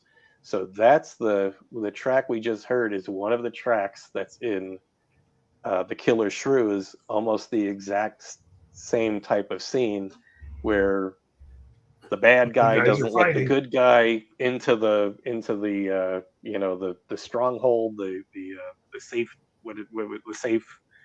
the safe house, whatever you call it, the barricaded house, and but the good guy gets in and they fight, and he knocks the bad guy out and is going to throw him over the fence, basically the barricade. He's going to throw him over the barricade and basically feed him to the shrews. Feed him to So those it's almost the exact, well, it is the exact same music, but it's a different version. It's a much faster tempo, and I think George probably had all of that music, but he chose the slower tempo, and we're going to get to another similar one where he really chooses a slow tempo just to draw. It kind of just draws it out and just makes it sound that much more dense. I think one of the other ones I found the video for online was a Lone Ranger episode where there was a fight, and it was the same kind of thing. And it's like, well, that music was for two guys duking it out, Yeah, that's exactly what that. It's called here heavy dramatic, but yeah, it's really, it's really fight music, and it's funny. I was away in a, not in New Jersey, and happened to tune into a station that was playing The Texan, and Capital IQ is all over that, including Night of the Living Dead. This Western with Rory Calhoun, and man, the Night of the Living Dead cues are all over that. Almost like you could pick any episode of it, and you'll hear those same weird stingers that that were punctuating the Molotov cocktail attack. This stuff I'm sure exists all over the place in a lot of like older material. right following that last, so George uses that entire cue, and he even repeats a portion of it. So it just really just fits with what he was, that part of the film that he was trying to score. And right on the heels of it is the feeding scene. So as Harry is like slumped over in the chair, and the last bits of that music are fading out, it goes to this, which is again something that they would have made in at Hardman Associates. And so you can hear a little bit of echo in there. There's like a tape echo. And they've got that in there just to kind of like fill it out and kind of make it a little bit more, maybe not so harsh. It's like a little bit more like softer, like the beats are a little bit softer in there. But I tried to figure out how they were doing this, because again, a synthesizer would have been out of the question. A synthesizer again would be, it would be you've seen like old computers with the spinning tapes. That's what a synthesizer kind of looked like, except just a lot of like 1/4-inch jacks where you had to like, basically put your signal chain so you could create something like this. So this is very let me just play a little bit. So it ended, but it's going to repeat here. But technically what that is it's a square wave. Square waves have those hollow sounds. And it's like, okay, well, what generates a square wave? And I actually had an email chain going with some of the people that worked at Hardman Associates. Just about everybody, everybody who originally was there during the film, including Marshall Booth, had passed away by the time I was talking to him. So these were people that would have came after, but they knew the people involved. And one guy said, that sounds like we had a tone generator that they would use to check the tones, or to check the audio, to kind of set levels. And when we played I think one of the earlier episodes, we played some of the Capitol IQ tapes where you hear, the announcers, this is Capitol IQ real number or whatever, and this is the 0 level, and there's a tone. Well, these tone generators do that so you can set levels, and they basically are square waves. So what this engineer thought, who didn't work on the film but knew Marshall Booth, he says, this sounds like something it sounds like a tone generator, and I could bet you that Marshall Booth and Jack Gibbons would have figured out a way to trigger, set up some kind of trigger, and so that they could manipulate if you've ever seen some of these tone generators, they have like a big dial on the front where you can basically set what tone you're going to have, whether it's really low, or if it's high pitched or so forth. And that sounds like something that they have one sound that's repeating. It's just, again, doing almost like that Dawn of the Dead thing, boom, boom, boom, boom. But you can hear there's another thing in there that they must have tracked on top of it. Yeah. And it's kind of, the pitch is moving.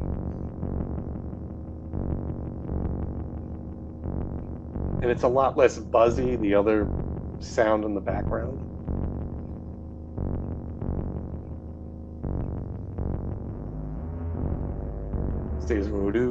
It's like it's, yeah. So that sounds like they're generating the tone, and then they're manipulating the pitch. And Marshall Booth just knew how to do it, so he could kind of play that kind of creepy minor sounding, those minor sounding intervals. It doesn't sound like he's going very high. It just sounds like he's moving it, a little bit at a time, moving it up a little bit and coming down. So he's not playing really wide intervals, but he just knew the ones that would sound good.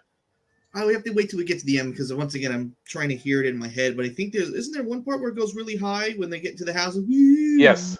At the we're going to get to that. That's Yeah.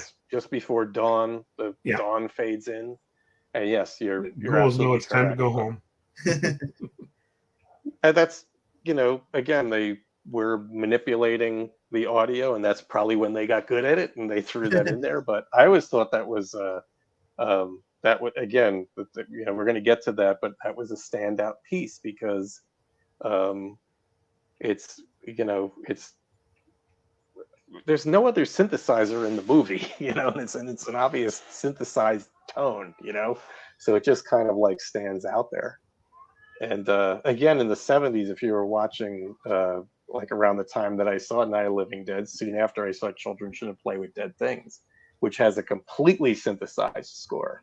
So that literally has a scene of the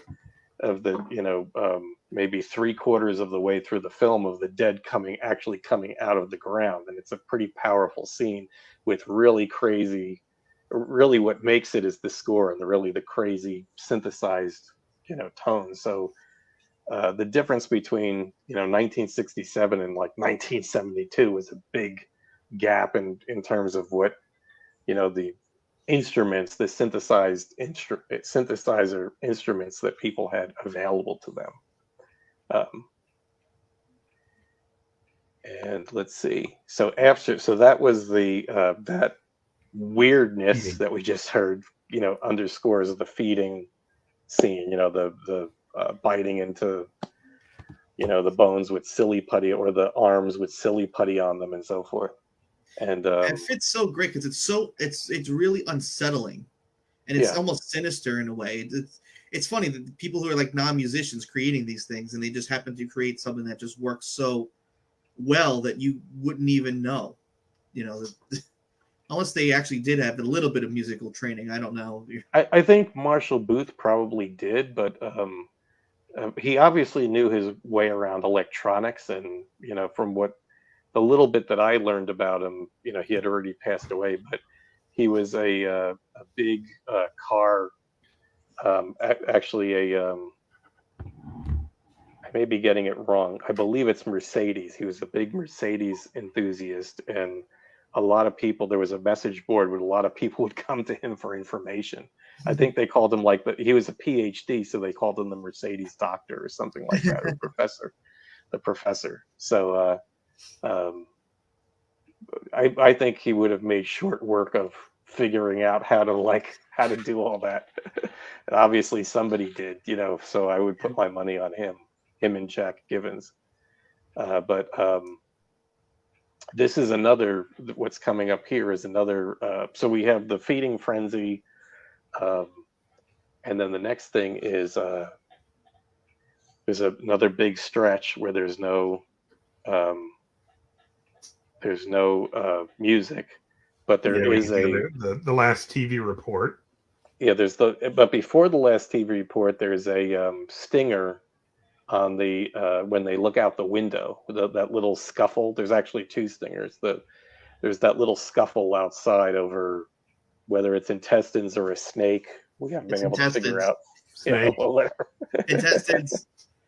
At that point, though, they should be done with the intestines. So But anyway, you see, he grabs whatever his name. He's grabbing it from Charles Craig. It's like the scene before. They just pushed it a little bit later. When you go back and you watch our Who's That Ghoul, and you figure out which group of ghouls it was, it's like it wasn't the feeding night roundup. Yeah. Or was it? It was a different part of it, because some of those ghouls are there, but other ones aren't. So, yes. And that's also supposed to be happening like out in the, where the truck exploded, and then they walk like back towards like the back of the house, but this happens like right in the front. It's like, so something happens and they have to have a stinger, and it's basically these same stingers, but where you really hear them is when the lights go out. Yeah. And again, this is like some real weirdness.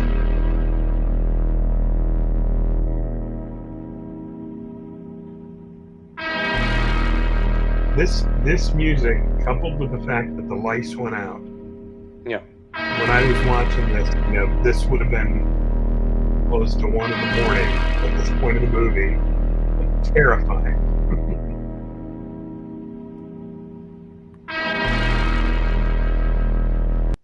So I stopped it right there because just to keep that little bit fresh in mind, it's a combination of some trumpet. It almost sounds like a single trumpet. It could be two. It doesn't sound like a brass section though. It just sounds like trumpets, and maybe one or two or possibly three.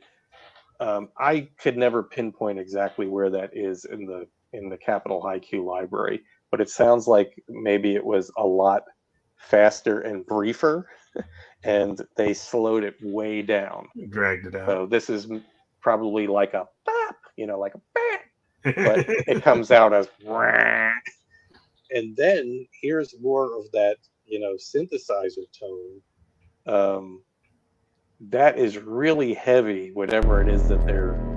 I mean, that's like there's a lot of like harmonics that are like sub audio there. In the, the days of playing, well, even, in the 70s, like Yes and Led Zeppelin had some of this, but also Rush in the days of playing Rush, because they were a 3-piece, they would often, when somebody would switch to synthesizer, away from either bass or guitar, they would have this low pedal sound, which is a known instrument called Taurus pedals, and that's pretty much what they're getting here. If you listen to like a lot of like the Rush music when they got into synthesizers, there's those low, we call that a pedal tone. It's like it's just like a low bass tone. And it's literally a keyboard or a synthesizer that you would play with your feet. It was like a 1-octave large keyboard on the floor that could generate these low bass sounds. And somehow they're getting, they made a very heavy bass sound in there, mixed in with this trumpet, this very strange sounding trumpet. So this is going to be used again, but it was that was literally the again right off the audio that accompanied the work print.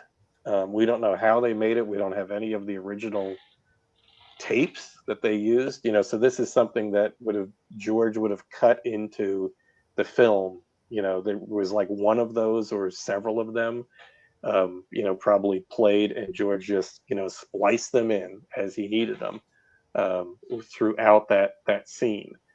And that's literally, again, right off the raw audio tape, which we're lucky to have. I was going to say, I think you can't stress enough how cool it is that you were able to at least go back to that kind of first generation version of that, as opposed to just pulling it off a print.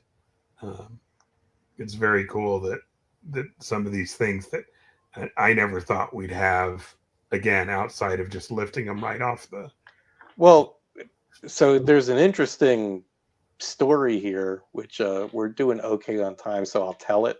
But again, going back to the very Saraband LP, that it actually has this little piece of music, and so that was always an anomaly. Where did they get this from? I don't think it's Capitol Haiku, and of course, very Saraband. So the '80s is the first that I learned of Capitol Haiku.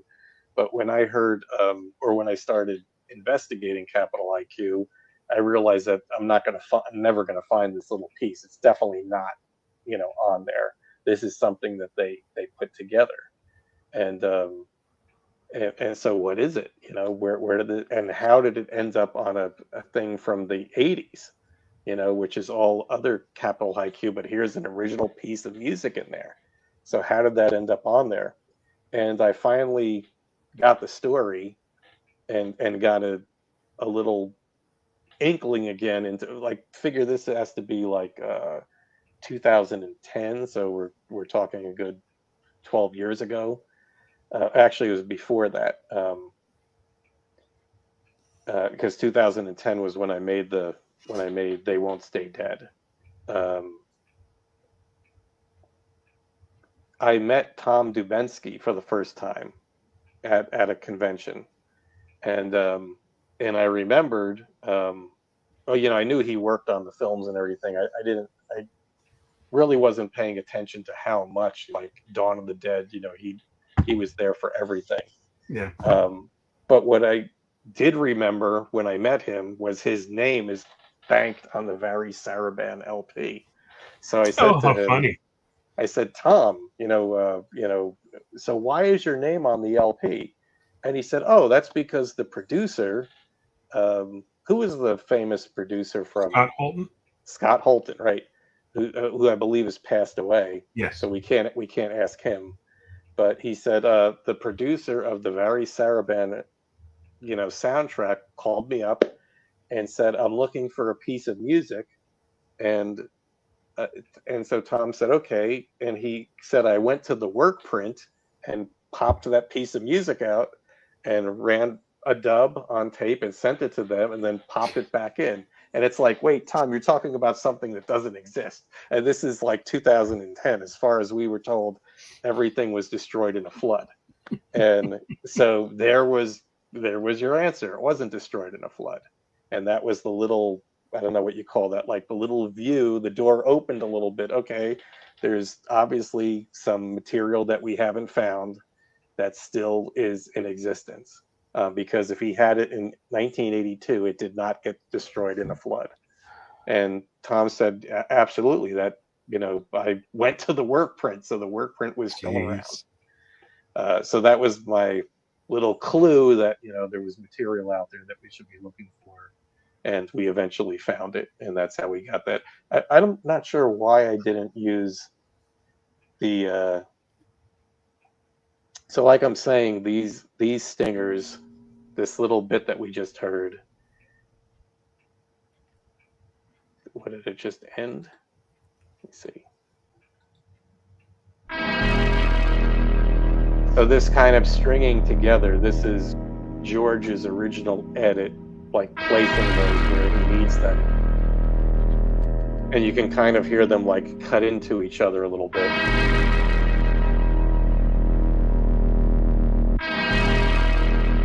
Like right there. Yeah, that last one's a little bit more abrupt. Right. He's not allowing it to just like, fade out. He's cutting right into it. So, but that's literally George's edit when the lights go down. The way he would have placed all of those pieces. I don't have the original, we don't have access to the original version that was, probably just one or two of those on tape somewhere.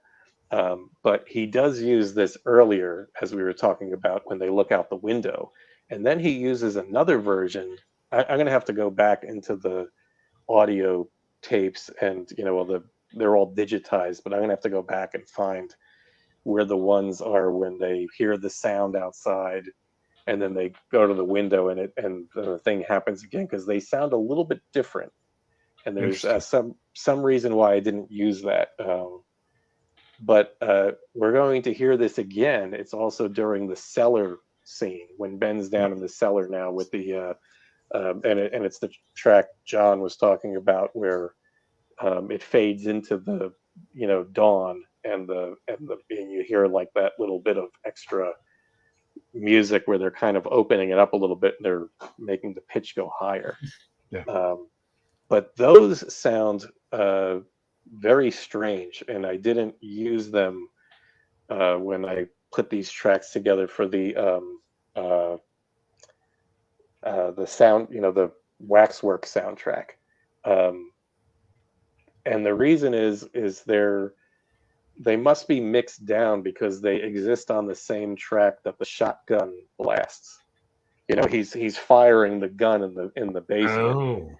And George only had so many tracks to use, and for some reason he put the shotgun and those stingers, these kind of like manufactured stingers or mixed together sounds that equal this weird kind of stinger effect. He put it on the same audio track that the shotgun blasts happen. So that's why you're going to hear later when we have that piece of cellar music that they're not in there, because I would have had to mix in the shotgun as well.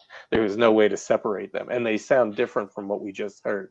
They don't have like that really dense low end like the bass synthesizer sound. Can we send them to like Giles Martin and see if he can strip away Well, AI. I actually just did that for something. It's surprising how good it's gotten. The AI machine learning things can separate parts of like a mono mix, and it can tell what's this and what's that. Gary said they only had so many, I guess 3 tracks to work with, so some stuff was submixed. And that's why it just sounds very thin. It doesn't sound like that full body like we just heard. Sure. For when the lights go out. But so the lights go out, we have those stingers, and the next track again is one of these Cadkin Bluestone cues, very much older sounding. This is probably like the greatest example of like, harmony and melody, because this track just hits all these different points. It's very dense. It's, when from Ben running to the window to Harry grabbing the gun to them struggling for the gun, Harry getting shot and stumbling downstairs. In the basement. And the music just continues to change and just fits with all of these points in the action very, very well.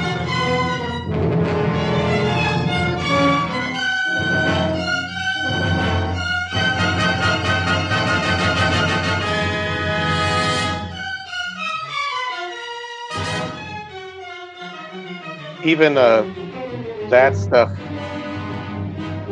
that kind of urgency is when Helen is, notices the door is like, just really vibrating.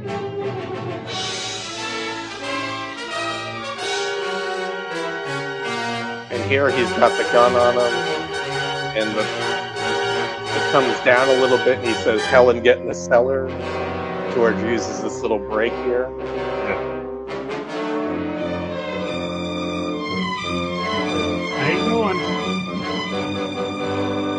And right there, that's a full major 7th chord, so they're really orchestrating this thing. But it's interesting because that, turned it down a little too low. That 7th chord is right when Harry releases the gun. So all of these little things are just, they're hitting like key points. And then this kind of building music is perfect as Harry's kind of like, he's in that frozen state as he's kind of like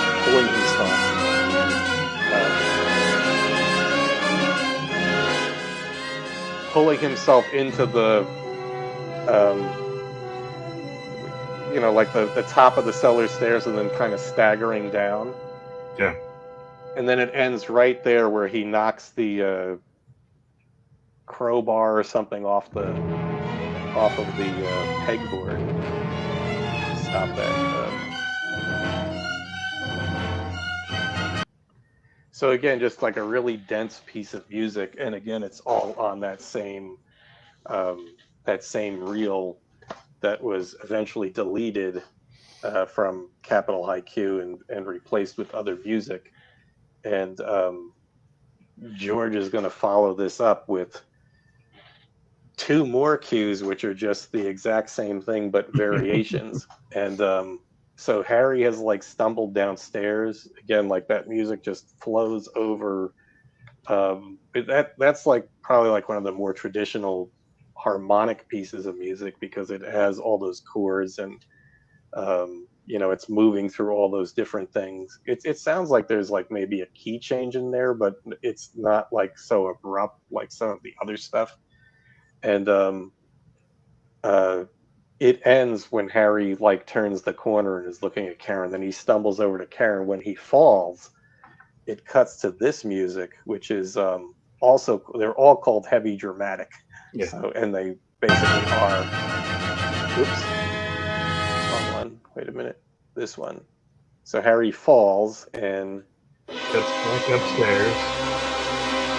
right goes right Assault on the. already in progress. So this, a portion of this is playing as Helen's being grabbed, and the focus is right now on Helen. You're really not seeing what Ben's doing.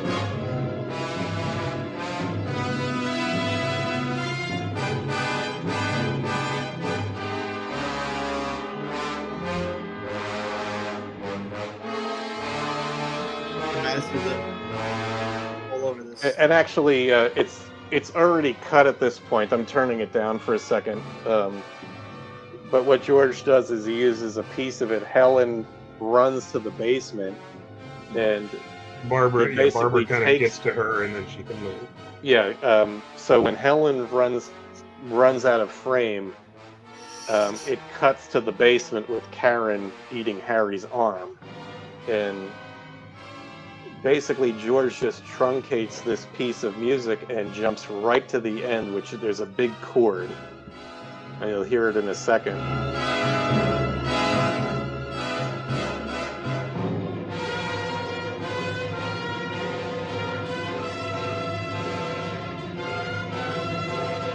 This piece actually has like several endings.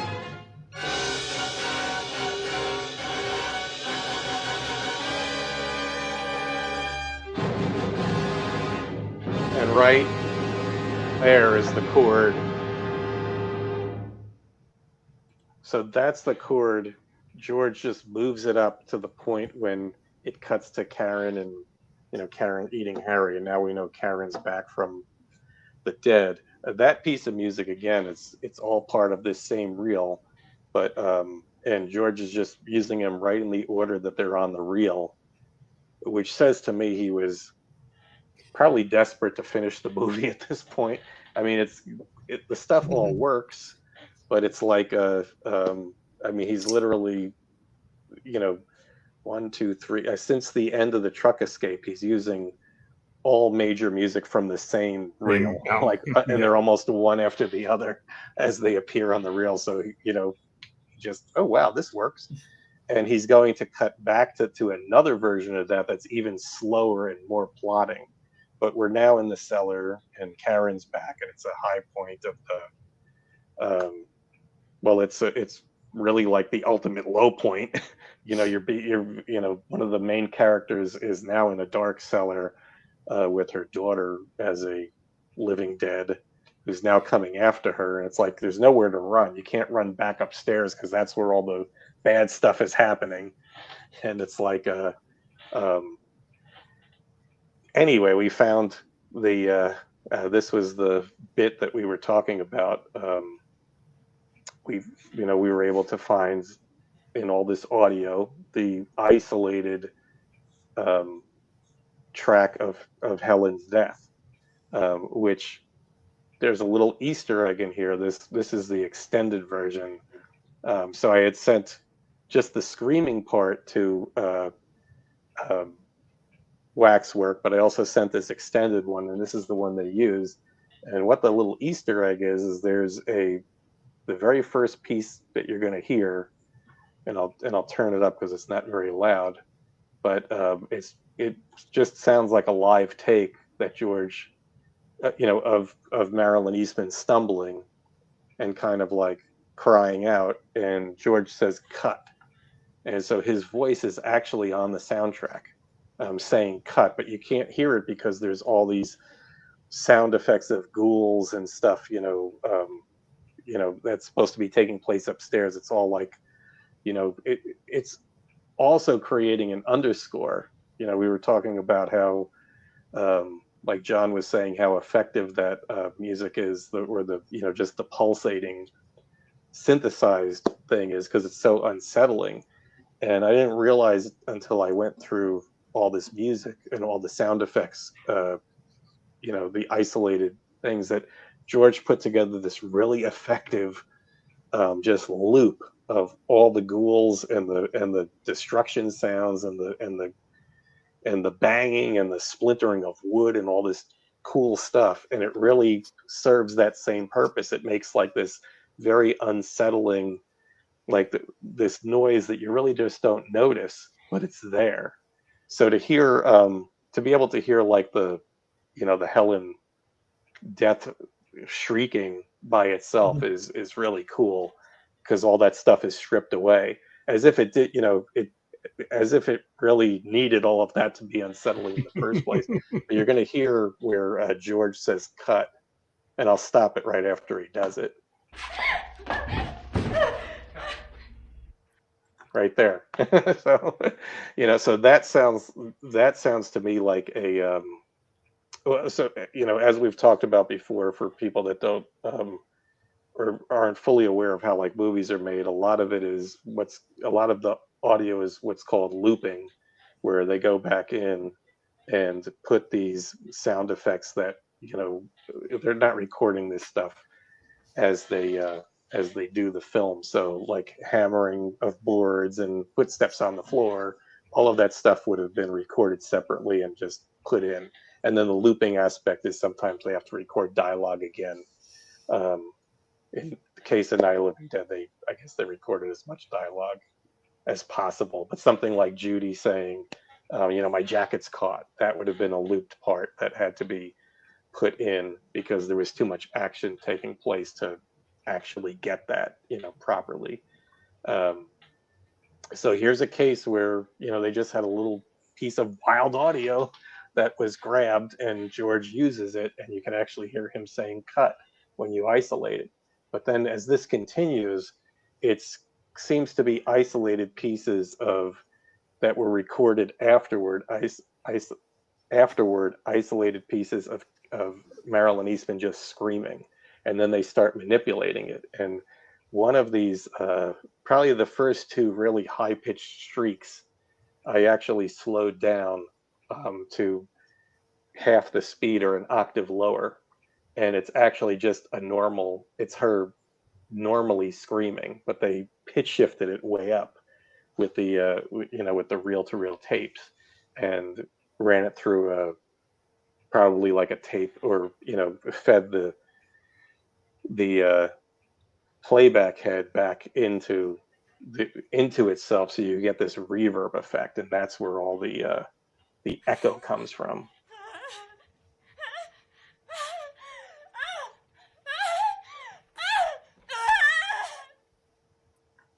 So I'll stop it there, but you could hear the difference between that first piece that we heard has like some ambience on it, and then all of a sudden this piece doesn't have any.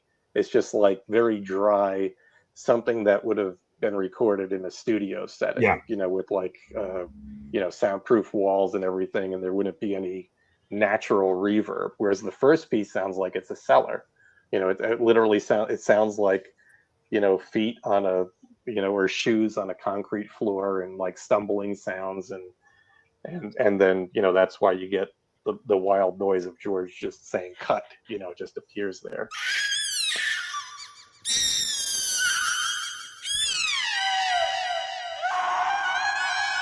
And we're missing the actual stabbing sound effect.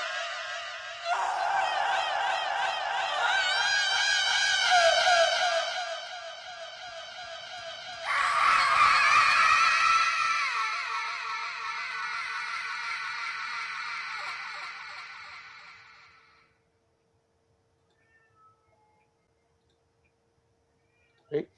So yeah, cool.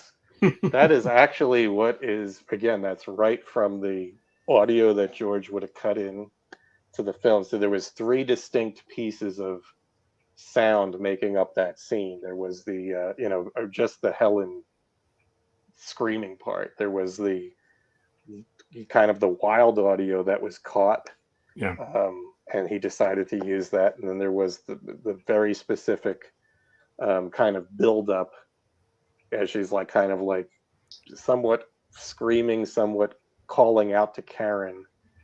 And then there's this, just this crazy delayed, you could actually hear the delay, how it was working.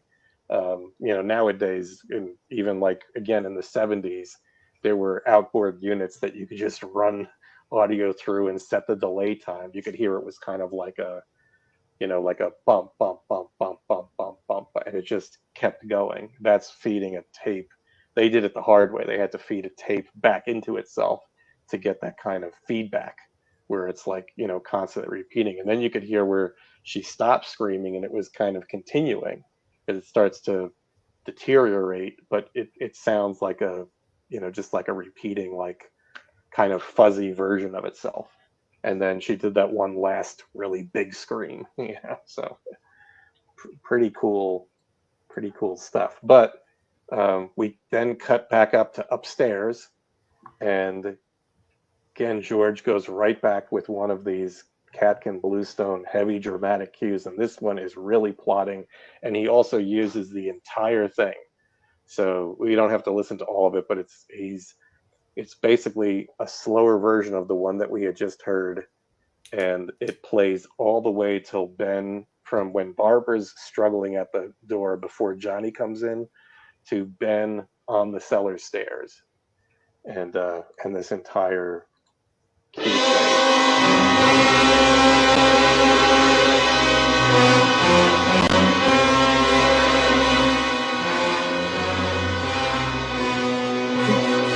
It works really well. Because basically, we're cutting from the action upstairs to the action downstairs and then back upstairs. So even though these are different cues, the fact that they are kind of similar, it has that continuity to every time we kind of go back into this hell that's going on as the ghouls are coming in. This feels like it's been constant. Yeah, I mean, at this point, you really... It was a lot different when you were hearing the music during the truck escape, or the latter part of the truck escape, and then also the struggle over the rifle and all that. That music moves a lot differently, and it punctuates everything. This is just this kind of like slow plotting. There's like some timpani in there as well, but I mean, it's all just like working together and just making this very dense kind of padding or underscore. And at this part of the movie, you're really not focused on the music as much. It's just kind of like there is support, whereas before it's like it's the focus. But I also think he still manages to cut in certain ways where it kind of fits the music. So like when Ben's kind of retreating back, yeah, and Karen comes up behind him, that all kind of works as if the music was scoring the picture.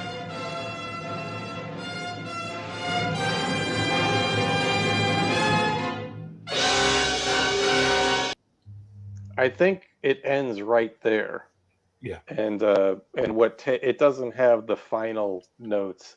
So and it also, even though it's it's basically the track that we had just heard before Helen was killed, you only heard a little bit of that.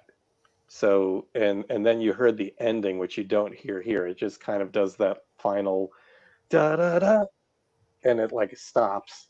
George stops it, but you have that banging again. You have that banging track just and the ghouls moaning, just looping over and over. So there's a lot like filling in there, and then this is where the cellar track starts. And again, so this has been going down into the cellar, and he's going to shoot the reanimating Coopers, but that's the stingers are not good. Like there's a stinger when Helen opens her eyes. There's a stinger when Harry sits up. That's not going to be in there because it's that was a separate track, and it had the gunshots, so I took it out. This is just the synthesizer track, and it's going to go all the way to when you see the ghouls kind of like milling about upstairs, and then there's that higher synthesizer part.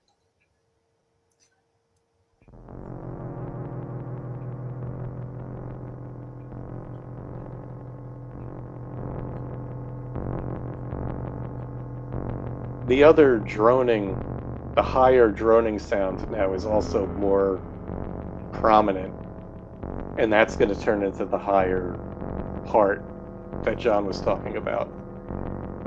So it's variation, but it's different from the one that we heard earlier during the feasting scene.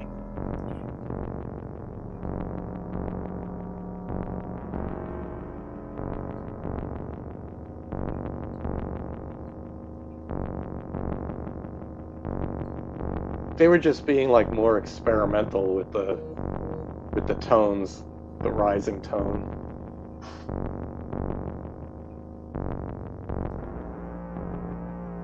It always struck me as kind of odd, but it fits really well. Yeah. It's just almost like unexpected, you know. I guess maybe that's the best way to put it. Well, the rest of the film almost sounds like a cello, so it kind of works. Yeah. The rest of the film is going to be this kind of eerie, echoed. And this also works really well for the isolation. But you can hear they're really playing with it more.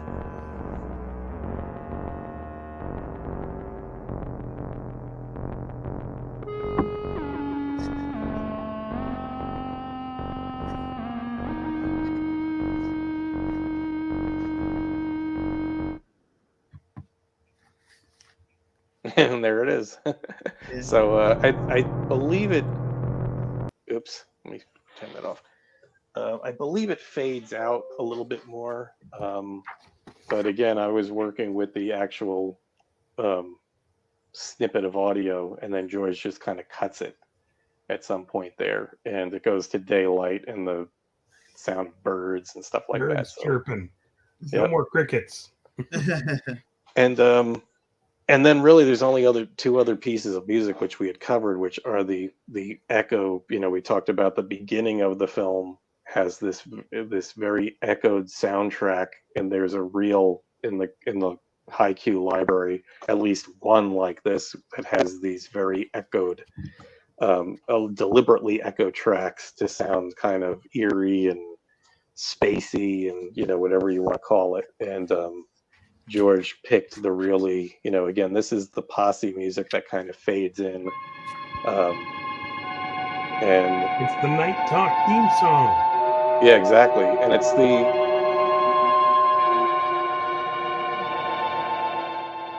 it doesn't, I mean, it was loud there when I turned it on, but I mean, it really doesn't have that really staccato, very aggressive way that it comes in. So you're hard pressed to figure out when he starts using it. You have like, you know, the scenes of daytime, and then you have like you're hearing the birds, and then you eventually see the copter fly over, and then this music starts to fade in a bit.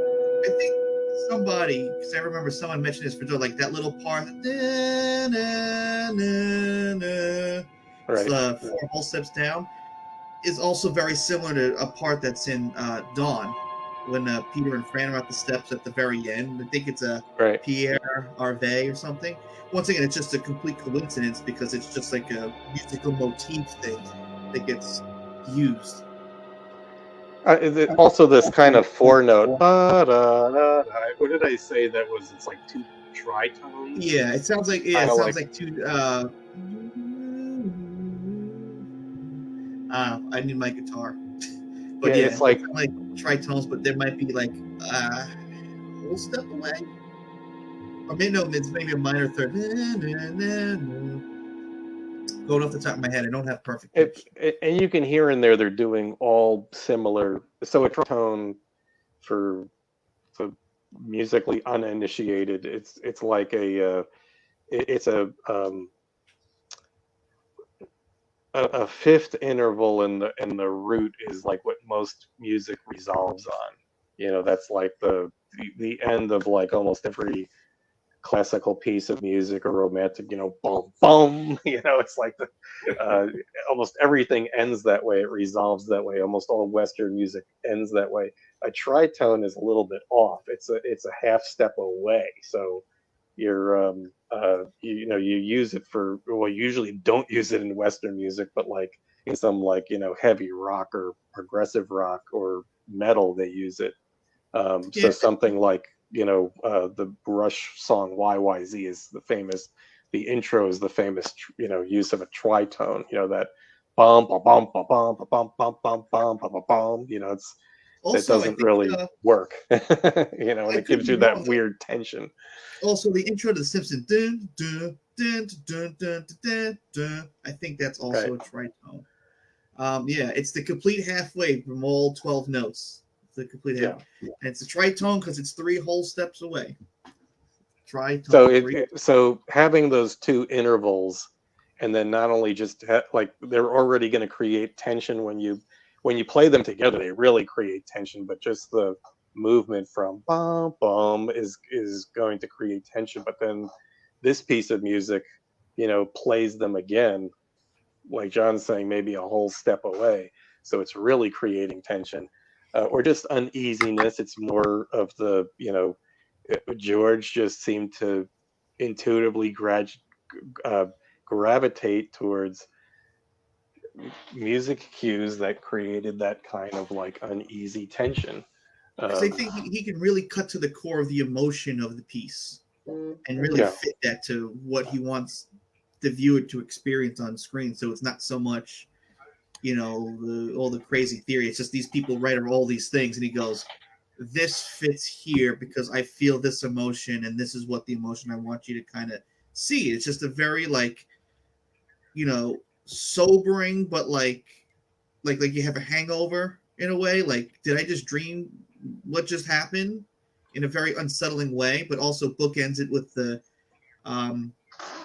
that kind of like the theme of the ghouls is that weird echo, so it's like that's what's happening outside where it's not safe. Inside the house you're kind of safe, but it's just it fits that scene perfectly, that sobering, and even Ben when he's like just waking up, it just Right. worked beautifully for that. Yeah, some of that's on there as well, and then you just contrast it with the everything's brightly lit now, or relatively, from what we've been used to. It's the outdoor, the visuals have just opened up, and you're not in this kind of claustrophobic. I mean, literally the last thing we saw is a guy in a dark cellar, and he's pretty In the isolated. corner. Yeah, in a corner of a dark cellar, and it's like you can't get any. There's no place to run. You can't get any lower, figuratively as well as literally, to where he is at that point. And then all of a sudden it becomes daylight, and now you see everything, and a little bit more in, even Ben in the cellar, you see him a bit more brightly lit. Um, And you think everything's going to be okay. yeah.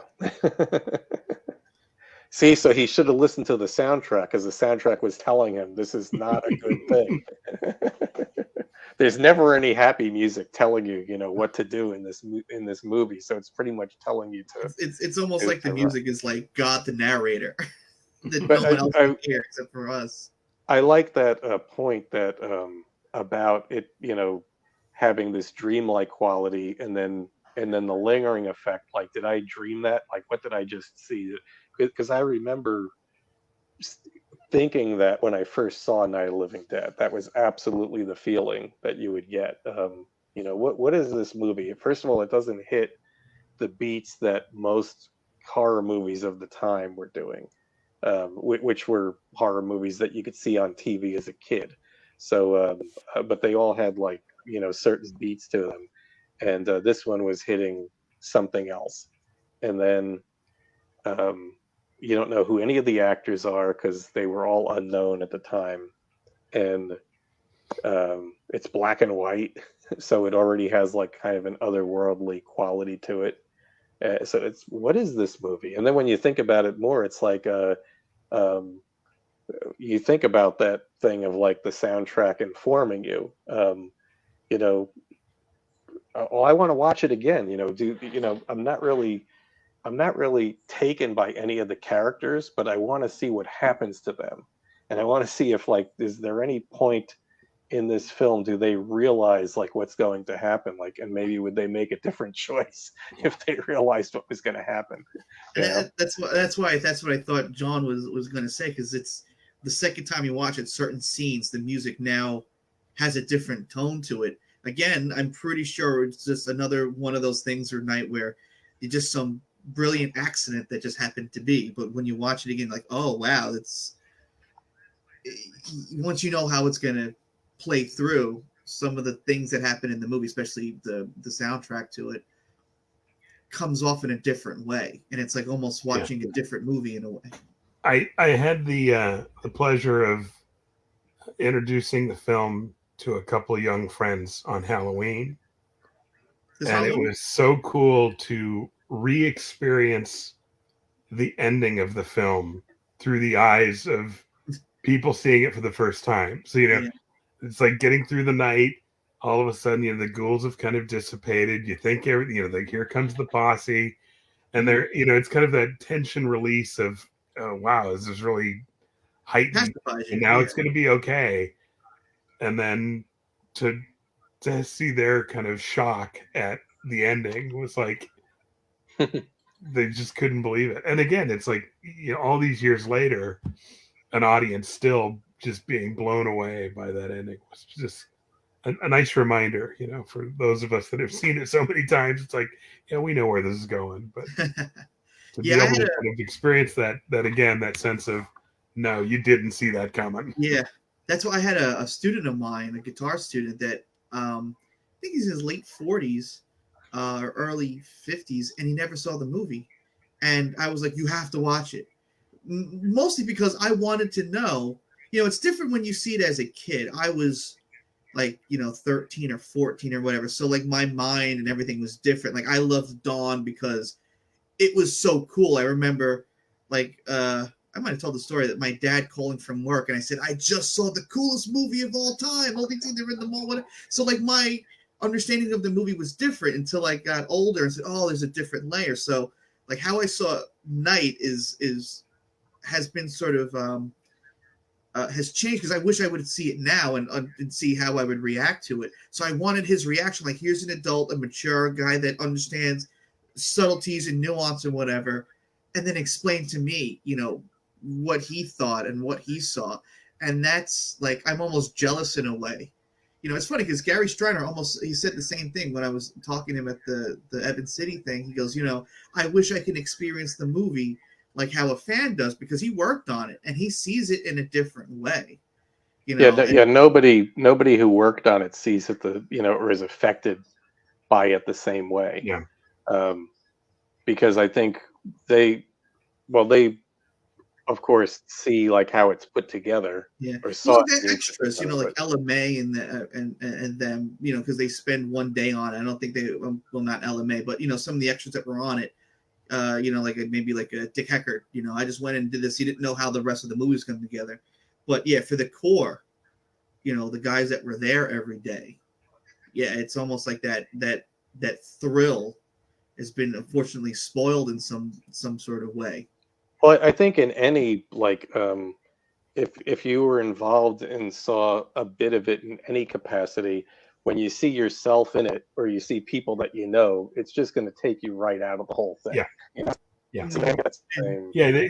There's no way to suspend your disbelief when you're like, there's my aunt.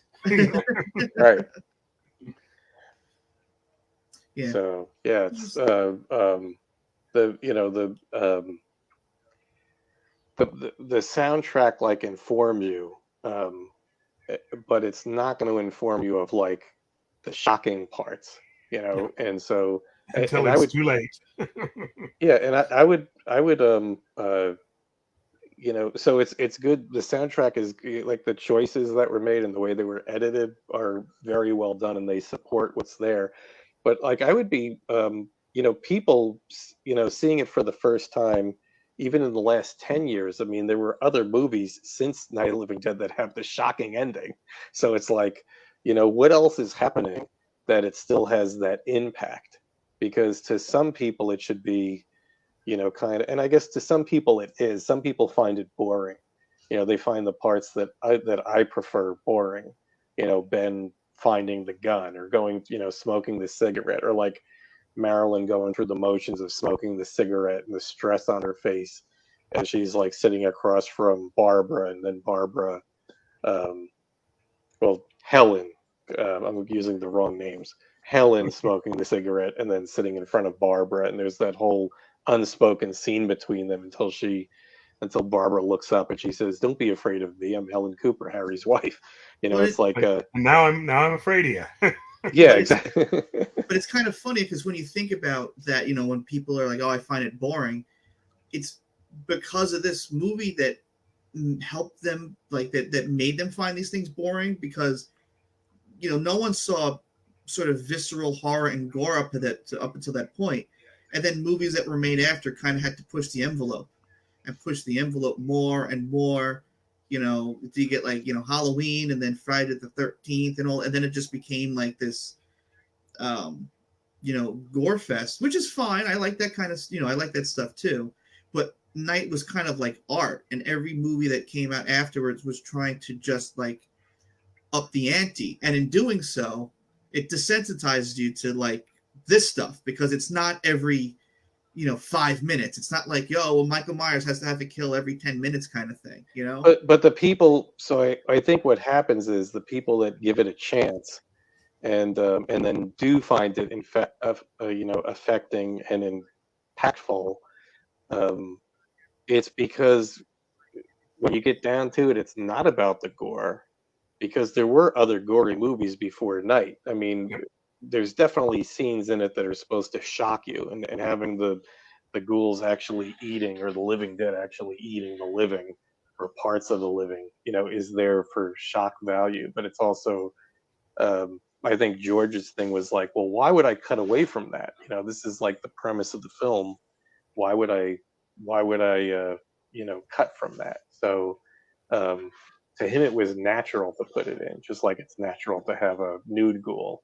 It's natural to have Karen come back and stab her mother to death. It's natural for Johnny Well, to maybe that wasn't and natural. it seemed like Barbara's supposed to survive, even if Ben doesn't, but it just seemed more in line with the story to have Johnny come back for Barbara, and it happens at the right time. So all of these things, including the music, it's the use of music, is all just, it's that happy accident. It's like, well, this is what I've got, and so let me use it in this way. And and again, with the music, he was just smart enough to like keep the things out that would have like broke that that would have broke the mirage of the film, or whatever you wanted, the feeling of the film. He just has the certain correct amount in. But I think the people that give it a chance, and it's the music in there as well, having an effect. It's because it's not about the gore. It's about like this violence that just like this horrible violence that lurks beneath the surface of like everyday life, and that's what he's getting at. Happens to a group of characters that are familiar. They're Nobody's like the heroic scientist or authority figure, and he's also not going to show you the authority. The authority figures don't do what they're supposed to do in a. We talked about if Ben was just informed by the soundtrack. These aren't the heroes riding in. They're actually dangerous. You better be careful of these people. So they're just as bad as the last group of people that were surrounding the house and trying to get you.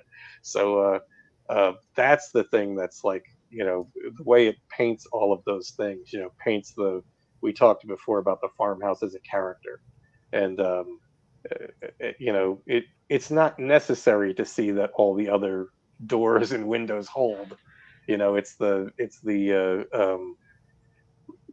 That's not what the character or the farmhouse is. It's that it's this everyday setting, and it's quickly turned into this, this fortress, to keep the dead out, because we don't respect the dead anymore. The dead are dangerous, So it's going against like all those taboos and feelings that people had, especially at that time.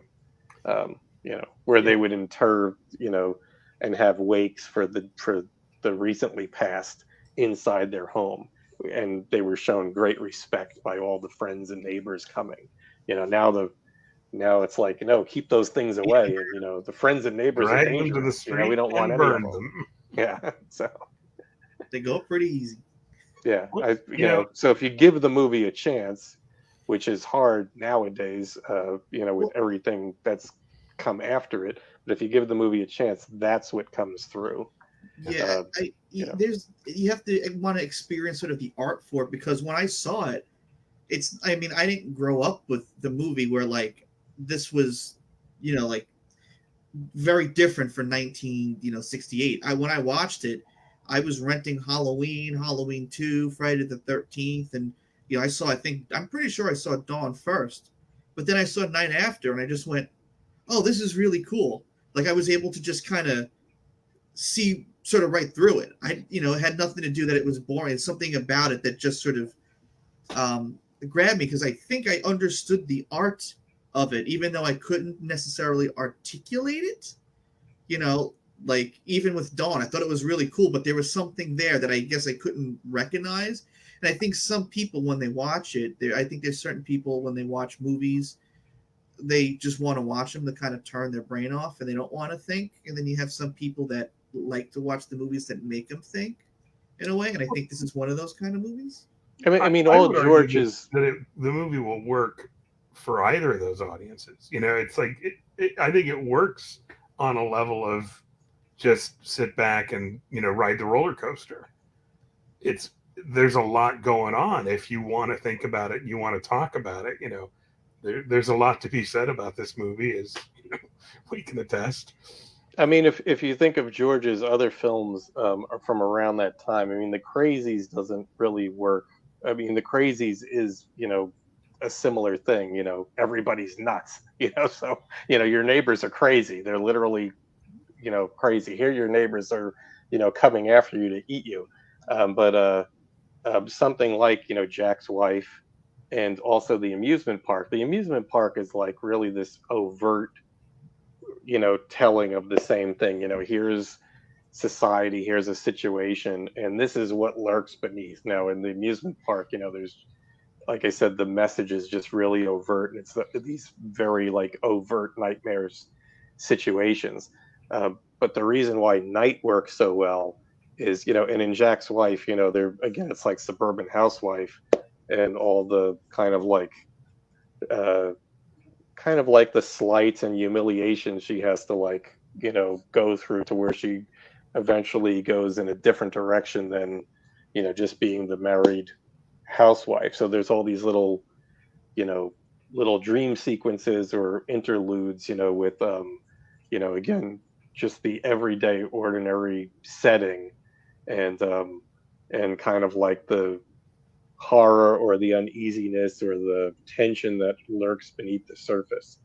Night of the Living Dead just does it and delivers it so well, to where you're not getting that on the surface of the film, with like the amusement park. Again, the amusement park is like so much more metaphor and, whatever you would call it. And Dawn of the Dead obviously has that too. There's a big satirical angle with Dawn of the Dead, but some of it like leans toward more of the absurd and like, almost comedic, value.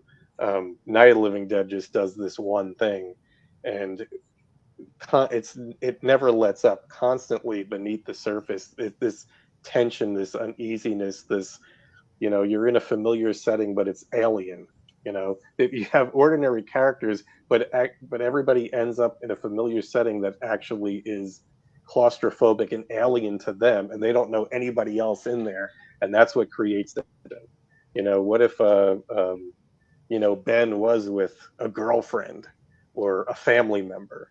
The dynamic would be so different. Yeah. What if Johnny and Barbara do make it to the farmhouse, as brother and sister? But again, the tension is different. I think that's also why the Coopers are made to be the bickering couple, because if they didn't have that tension there, and they were just like the happy couple, it wouldn't work, you know.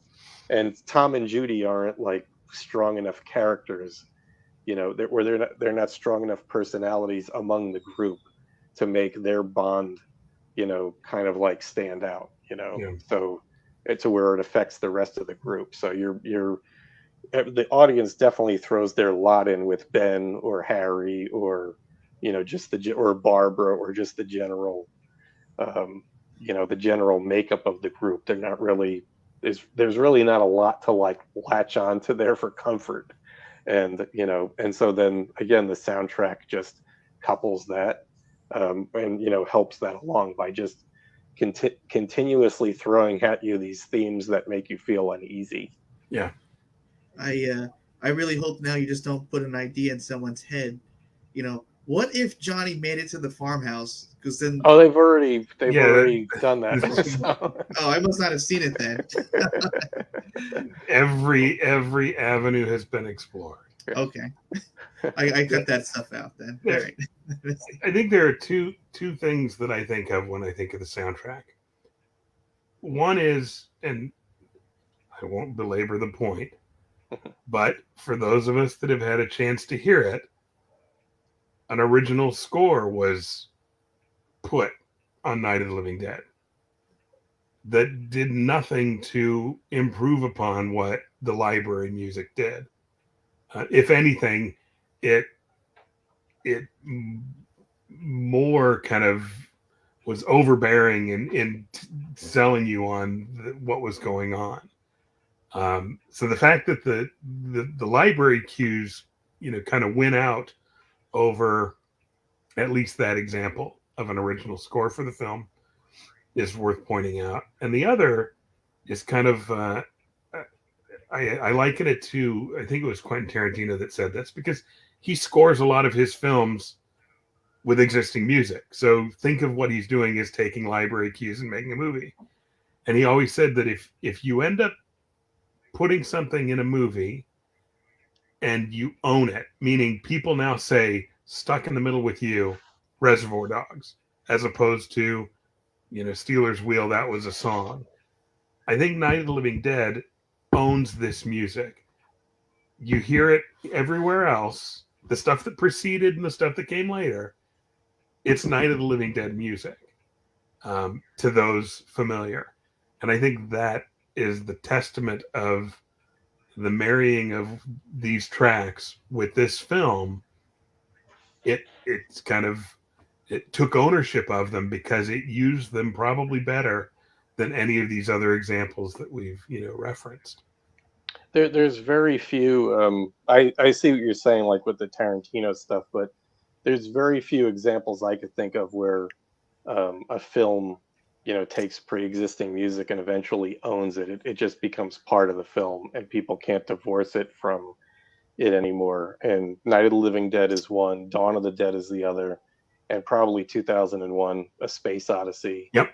As well as you know, the Exorcist. That was not made for the film, right? That was music that he. Tubular You know, Bells. that made, Yeah. Tubular Bells was another thing that they. What about Monty Python? I know there's some, but I don't know if it's all. I haven't seen it in a long time. The Holy Grail. Holy Grail. Well, yeah, I mean, Yeah, that uses library music. using library music. Is it a lot though, or is it? Well, I would say, you know, that gets into a different area because it's doing it for like satire. I mean, any of the really heavy suspenseful themes in there are being put in there as contrast for a joke. You know, so like you know, like the beginning sequence with Ice Flow and the titles, and it keeps, you know, puttering out, and then there's the thing saying the people responsible have just been sacked, and then the music starts up again, and then it's like, oh yeah, the people that were responsible for the sacking have just been sacked. And then there's like, you know, stupid credits in there, like, you know, and 51 llamas, and then like, you know, llamas on llamas and llamas, and then it's like the music goes down. They say, okay, well, we've basically gotten rid of the entire opening credits, you know, clowns because they were doing a bad job, but we've actually run out of budget, so now it's just going to be scored with whatever we have on hand. There's like crazy ass, like, you know, kind of like party music, and, you know, So that's all being done for like, a specific kind of comedic effect and contrast. But I would say, like in Monty Python, The Holy Grail, a good example of what, to point out a good example of that is the music used for King Arthur, and there's that running theme, and then there's also the running right, da, da, da, da, da, da, da, and that goes a little bit beyond just like scoring for effect. I mean, it really does. It does. Yeah, like if somebody played that music and you've seen Holy Grail, you're immediately going to go to that. And actually, and another example is the kind of choral music used for the manifestations of God and also the Grail itself. It's kind of like uplifting, choiry music. So those examples kind of transcend. But it's actually interesting that you brought that up because I didn't think about it. They tried to score Monty Python and the Holy Grail with traditional instruments of the era, and it didn't work. And I don't know if it was Terry Gilliam or Terry Jones threw it out and said, no, we can't use this. And they went to library tracks. And it's a similar thing, we talk about it with Dawn of the Dead, and we talk about it with 2001: A Space Odyssey, that Kubrick Kubrick could afford a score, and and a world-class composer to score it, but that just was not going to work, because it was just going to be, 2001 is not Spartacus, so Spartacus needs that kind of score. 2001, Spartacus, the score doesn't need that nuance. The 2001 needed that nuance, that like nuanced approach, and that's the cool thing. Now that you mentioned it, also about Monty Python, is that some of that, in the contrast of the absurd and the pulling up to the castle and it's the French guys that are just yelling insults to them and just all the nonsense like that, or when he's arguing about politics with the serfs who are just basically stacking mud and filth, and there's great filth over here, and then meanwhile the guy's talking like really in-depth, multi-layered political systems, like what you really need is this kind of those kinds of contrasts. That's what Monty Python was always about, like those absurd contrasts like that. And but some of that music that use of library music really does transcend that and makes it seem like a much bigger film, and gives it like that kind of authenticity. So that's a good analogy there. Thank you. It's the only one I can think of because of what you said. It's like, it really rings true. Well, again, people that have in all these cases, whether they had money or didn't have money, it's people who had talent, who were able to work with something that was put in front of them. And in the case of 2001, I was told that Stanley Kubrick specifically asked for those tracks and sent somebody out to get those bits of classical music that or whatever that he had heard that he wanted. Yeah. And even to where it had to be like that specific performance of the Blue Danube, that was the one that he wanted and put on there. So there's that kind of like intensity with and I think George was operating on that kind of intense level himself, but just with what was presented to him. This is what I got, so this is what I'll work with. And also it makes you more creative with your limitations, and end up making you more creative instead of just having everything to work with. I also think in the case of 2001, if you tempt the movie to these classical pieces, and then you go to Alex North and say, score it, and then he tries to do kind of something that sounds like the classical pieces, but it's not the classical pieces. It's like, I can see why Kubrick would say, why would I want to do a reworking of that when we've got the right answer? It's right here. But then to not tell the guy, and he goes to see the movie with everybody else. Yeah, then there's the Kubrick side of the equation. Yeah. So I think I would have at least informed the guy that I'm not using any of your music. Yeah, well, But, that's William Friedkin taking Lalo Schifrin's score to The Exorcist to the parking lot and throwing it. right. It's like, is Actually, it better to find out in a screening? I don't know. that's interesting. That's another, we really need to like take a look at the personalities that made these movies and see like what the common thread is there, and maybe we'll get some insight Yeah. into how that all works. But yeah, really interesting. There's some good examples there of directors, filmmakers who like just had like this different way of looking at things, and that included the score. They didn't want it to be just like maybe what the audience was expecting. And in Night of the Living Dead's case, it definitely throws the audience off a bit. Sometimes it does, what you would expect, chase music to do, or what we were, the fist fighting music. But other times, it's just married with a different kind of visual than you would expect. And Yeah. it works so well with this movie. And I think that's what helps make it, what it is, to where I still haven't figured it out, figured out why it works. That's why I even one of the first things on the first one that we did with John talked about the little blurb that George wrote, and he said that he worked really hard for them, to make this movie seem like it had a score.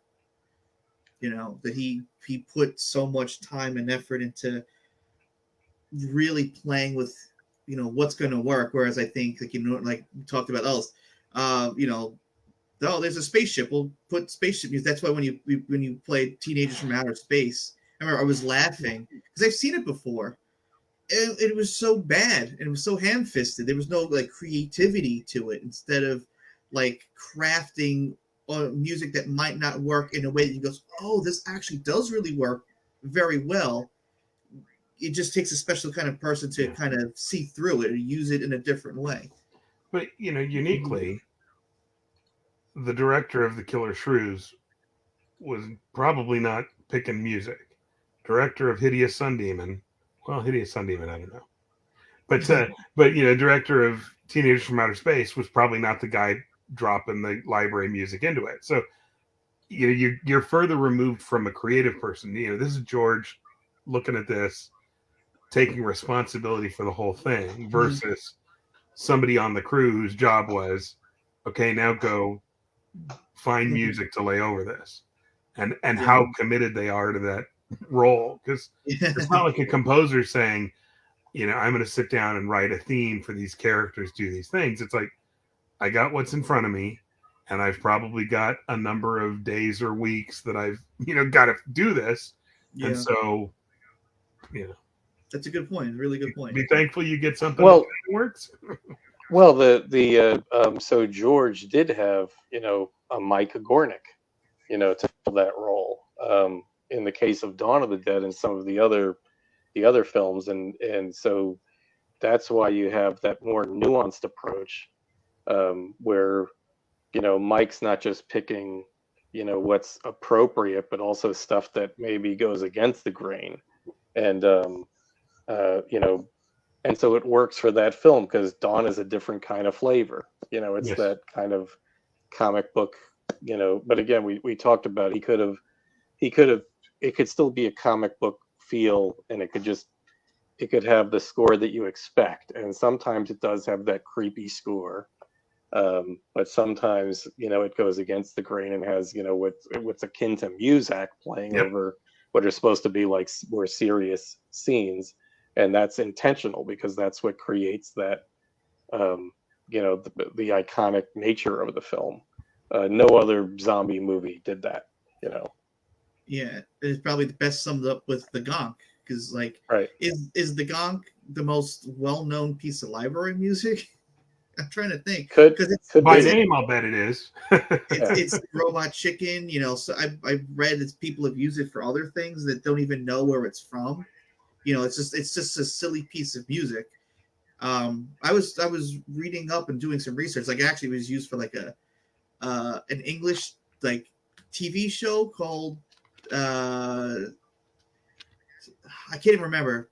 seek, search, and see whatever. But it was like, the intro credits to some like British TV show. But when it was used in Dawn, that's where like everyone sort of latched onto it. I'm trying to think, just out of curiosity, what do you guys think is probably like the most well-known piece of library music?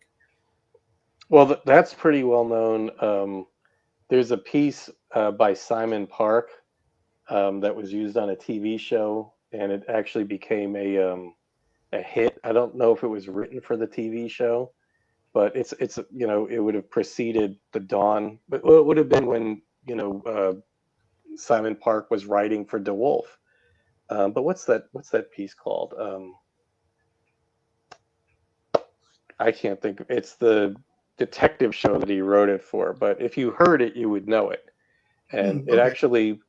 it actually starts with an intro that's in another piece of music that was used in Dawn of the Dead. But I don't think that the intro made it in. But it's that kind of like light orchestral music. Is it off of Sun High? No, it's a different piece. And again, I'm not sure if he wrote it for. I could look it up really quick, but I'm not sure if he wrote this for the TV show, but it became really, really famous.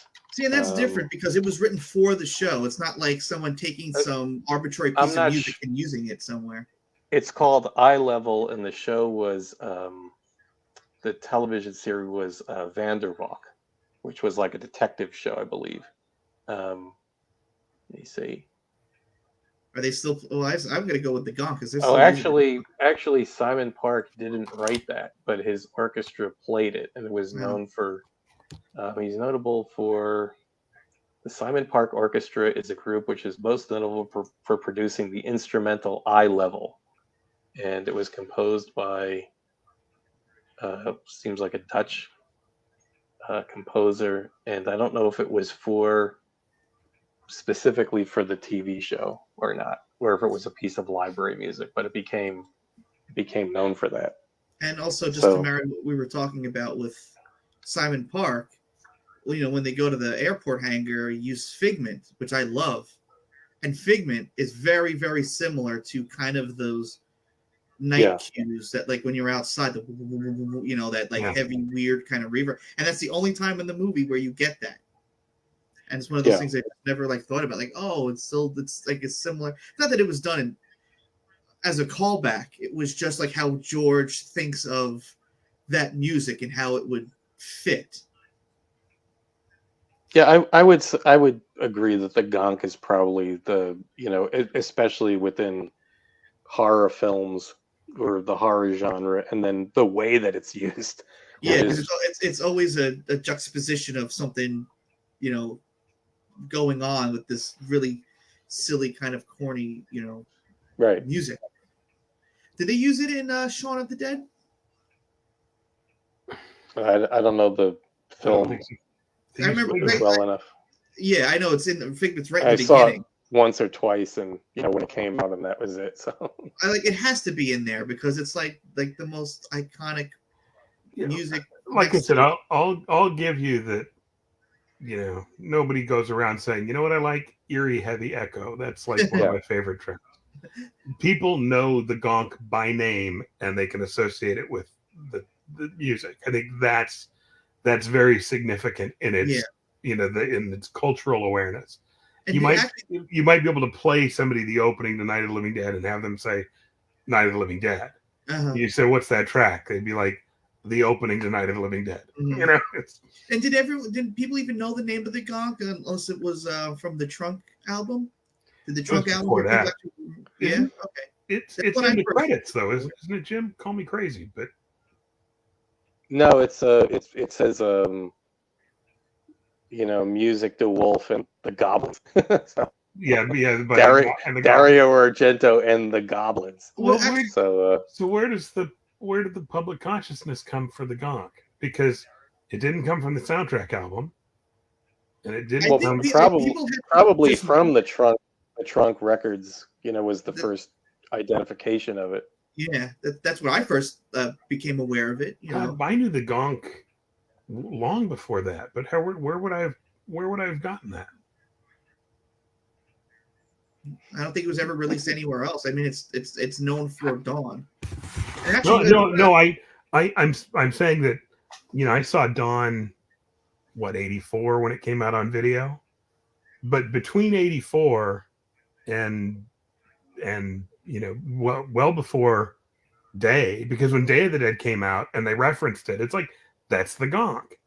Right. Oh, okay. So I knew the gonk, and by name. But did we know it by name then, or do we just know? I mean, it's definitely the piece that stands out, in the film, more than anything. I mean, people think of it as the Dawn theme because it plays over the end credits. It's perfect. Yeah. For it. So, but yeah, like I said, now you got me. I mean, George didn't have the balls to put it on the beginning of the film, which starts more. To me, that's really the theme of. Because the gonk really is supposed to be the mall music. And that's what works the best over those scenes, because now the zombies are taking over with the silly, silly mall music with all the reverb. Actually, one of the interesting things I gotta ask about, because it says at the end of Dawn, additional music by Dario Argento. But I mean, he's credited with the Goblins, but it says also additional music in the U.S. version. I wonder what that's about. I'm pretty sure it says additional music. Additional music by Dario. Well, yeah. Let me hang on. I'm looking at the credits right now. I don't know what that could be, because it's the Goblin and it's library music. And what other additional music could it possibly be? I'm gonna find it. Darn it.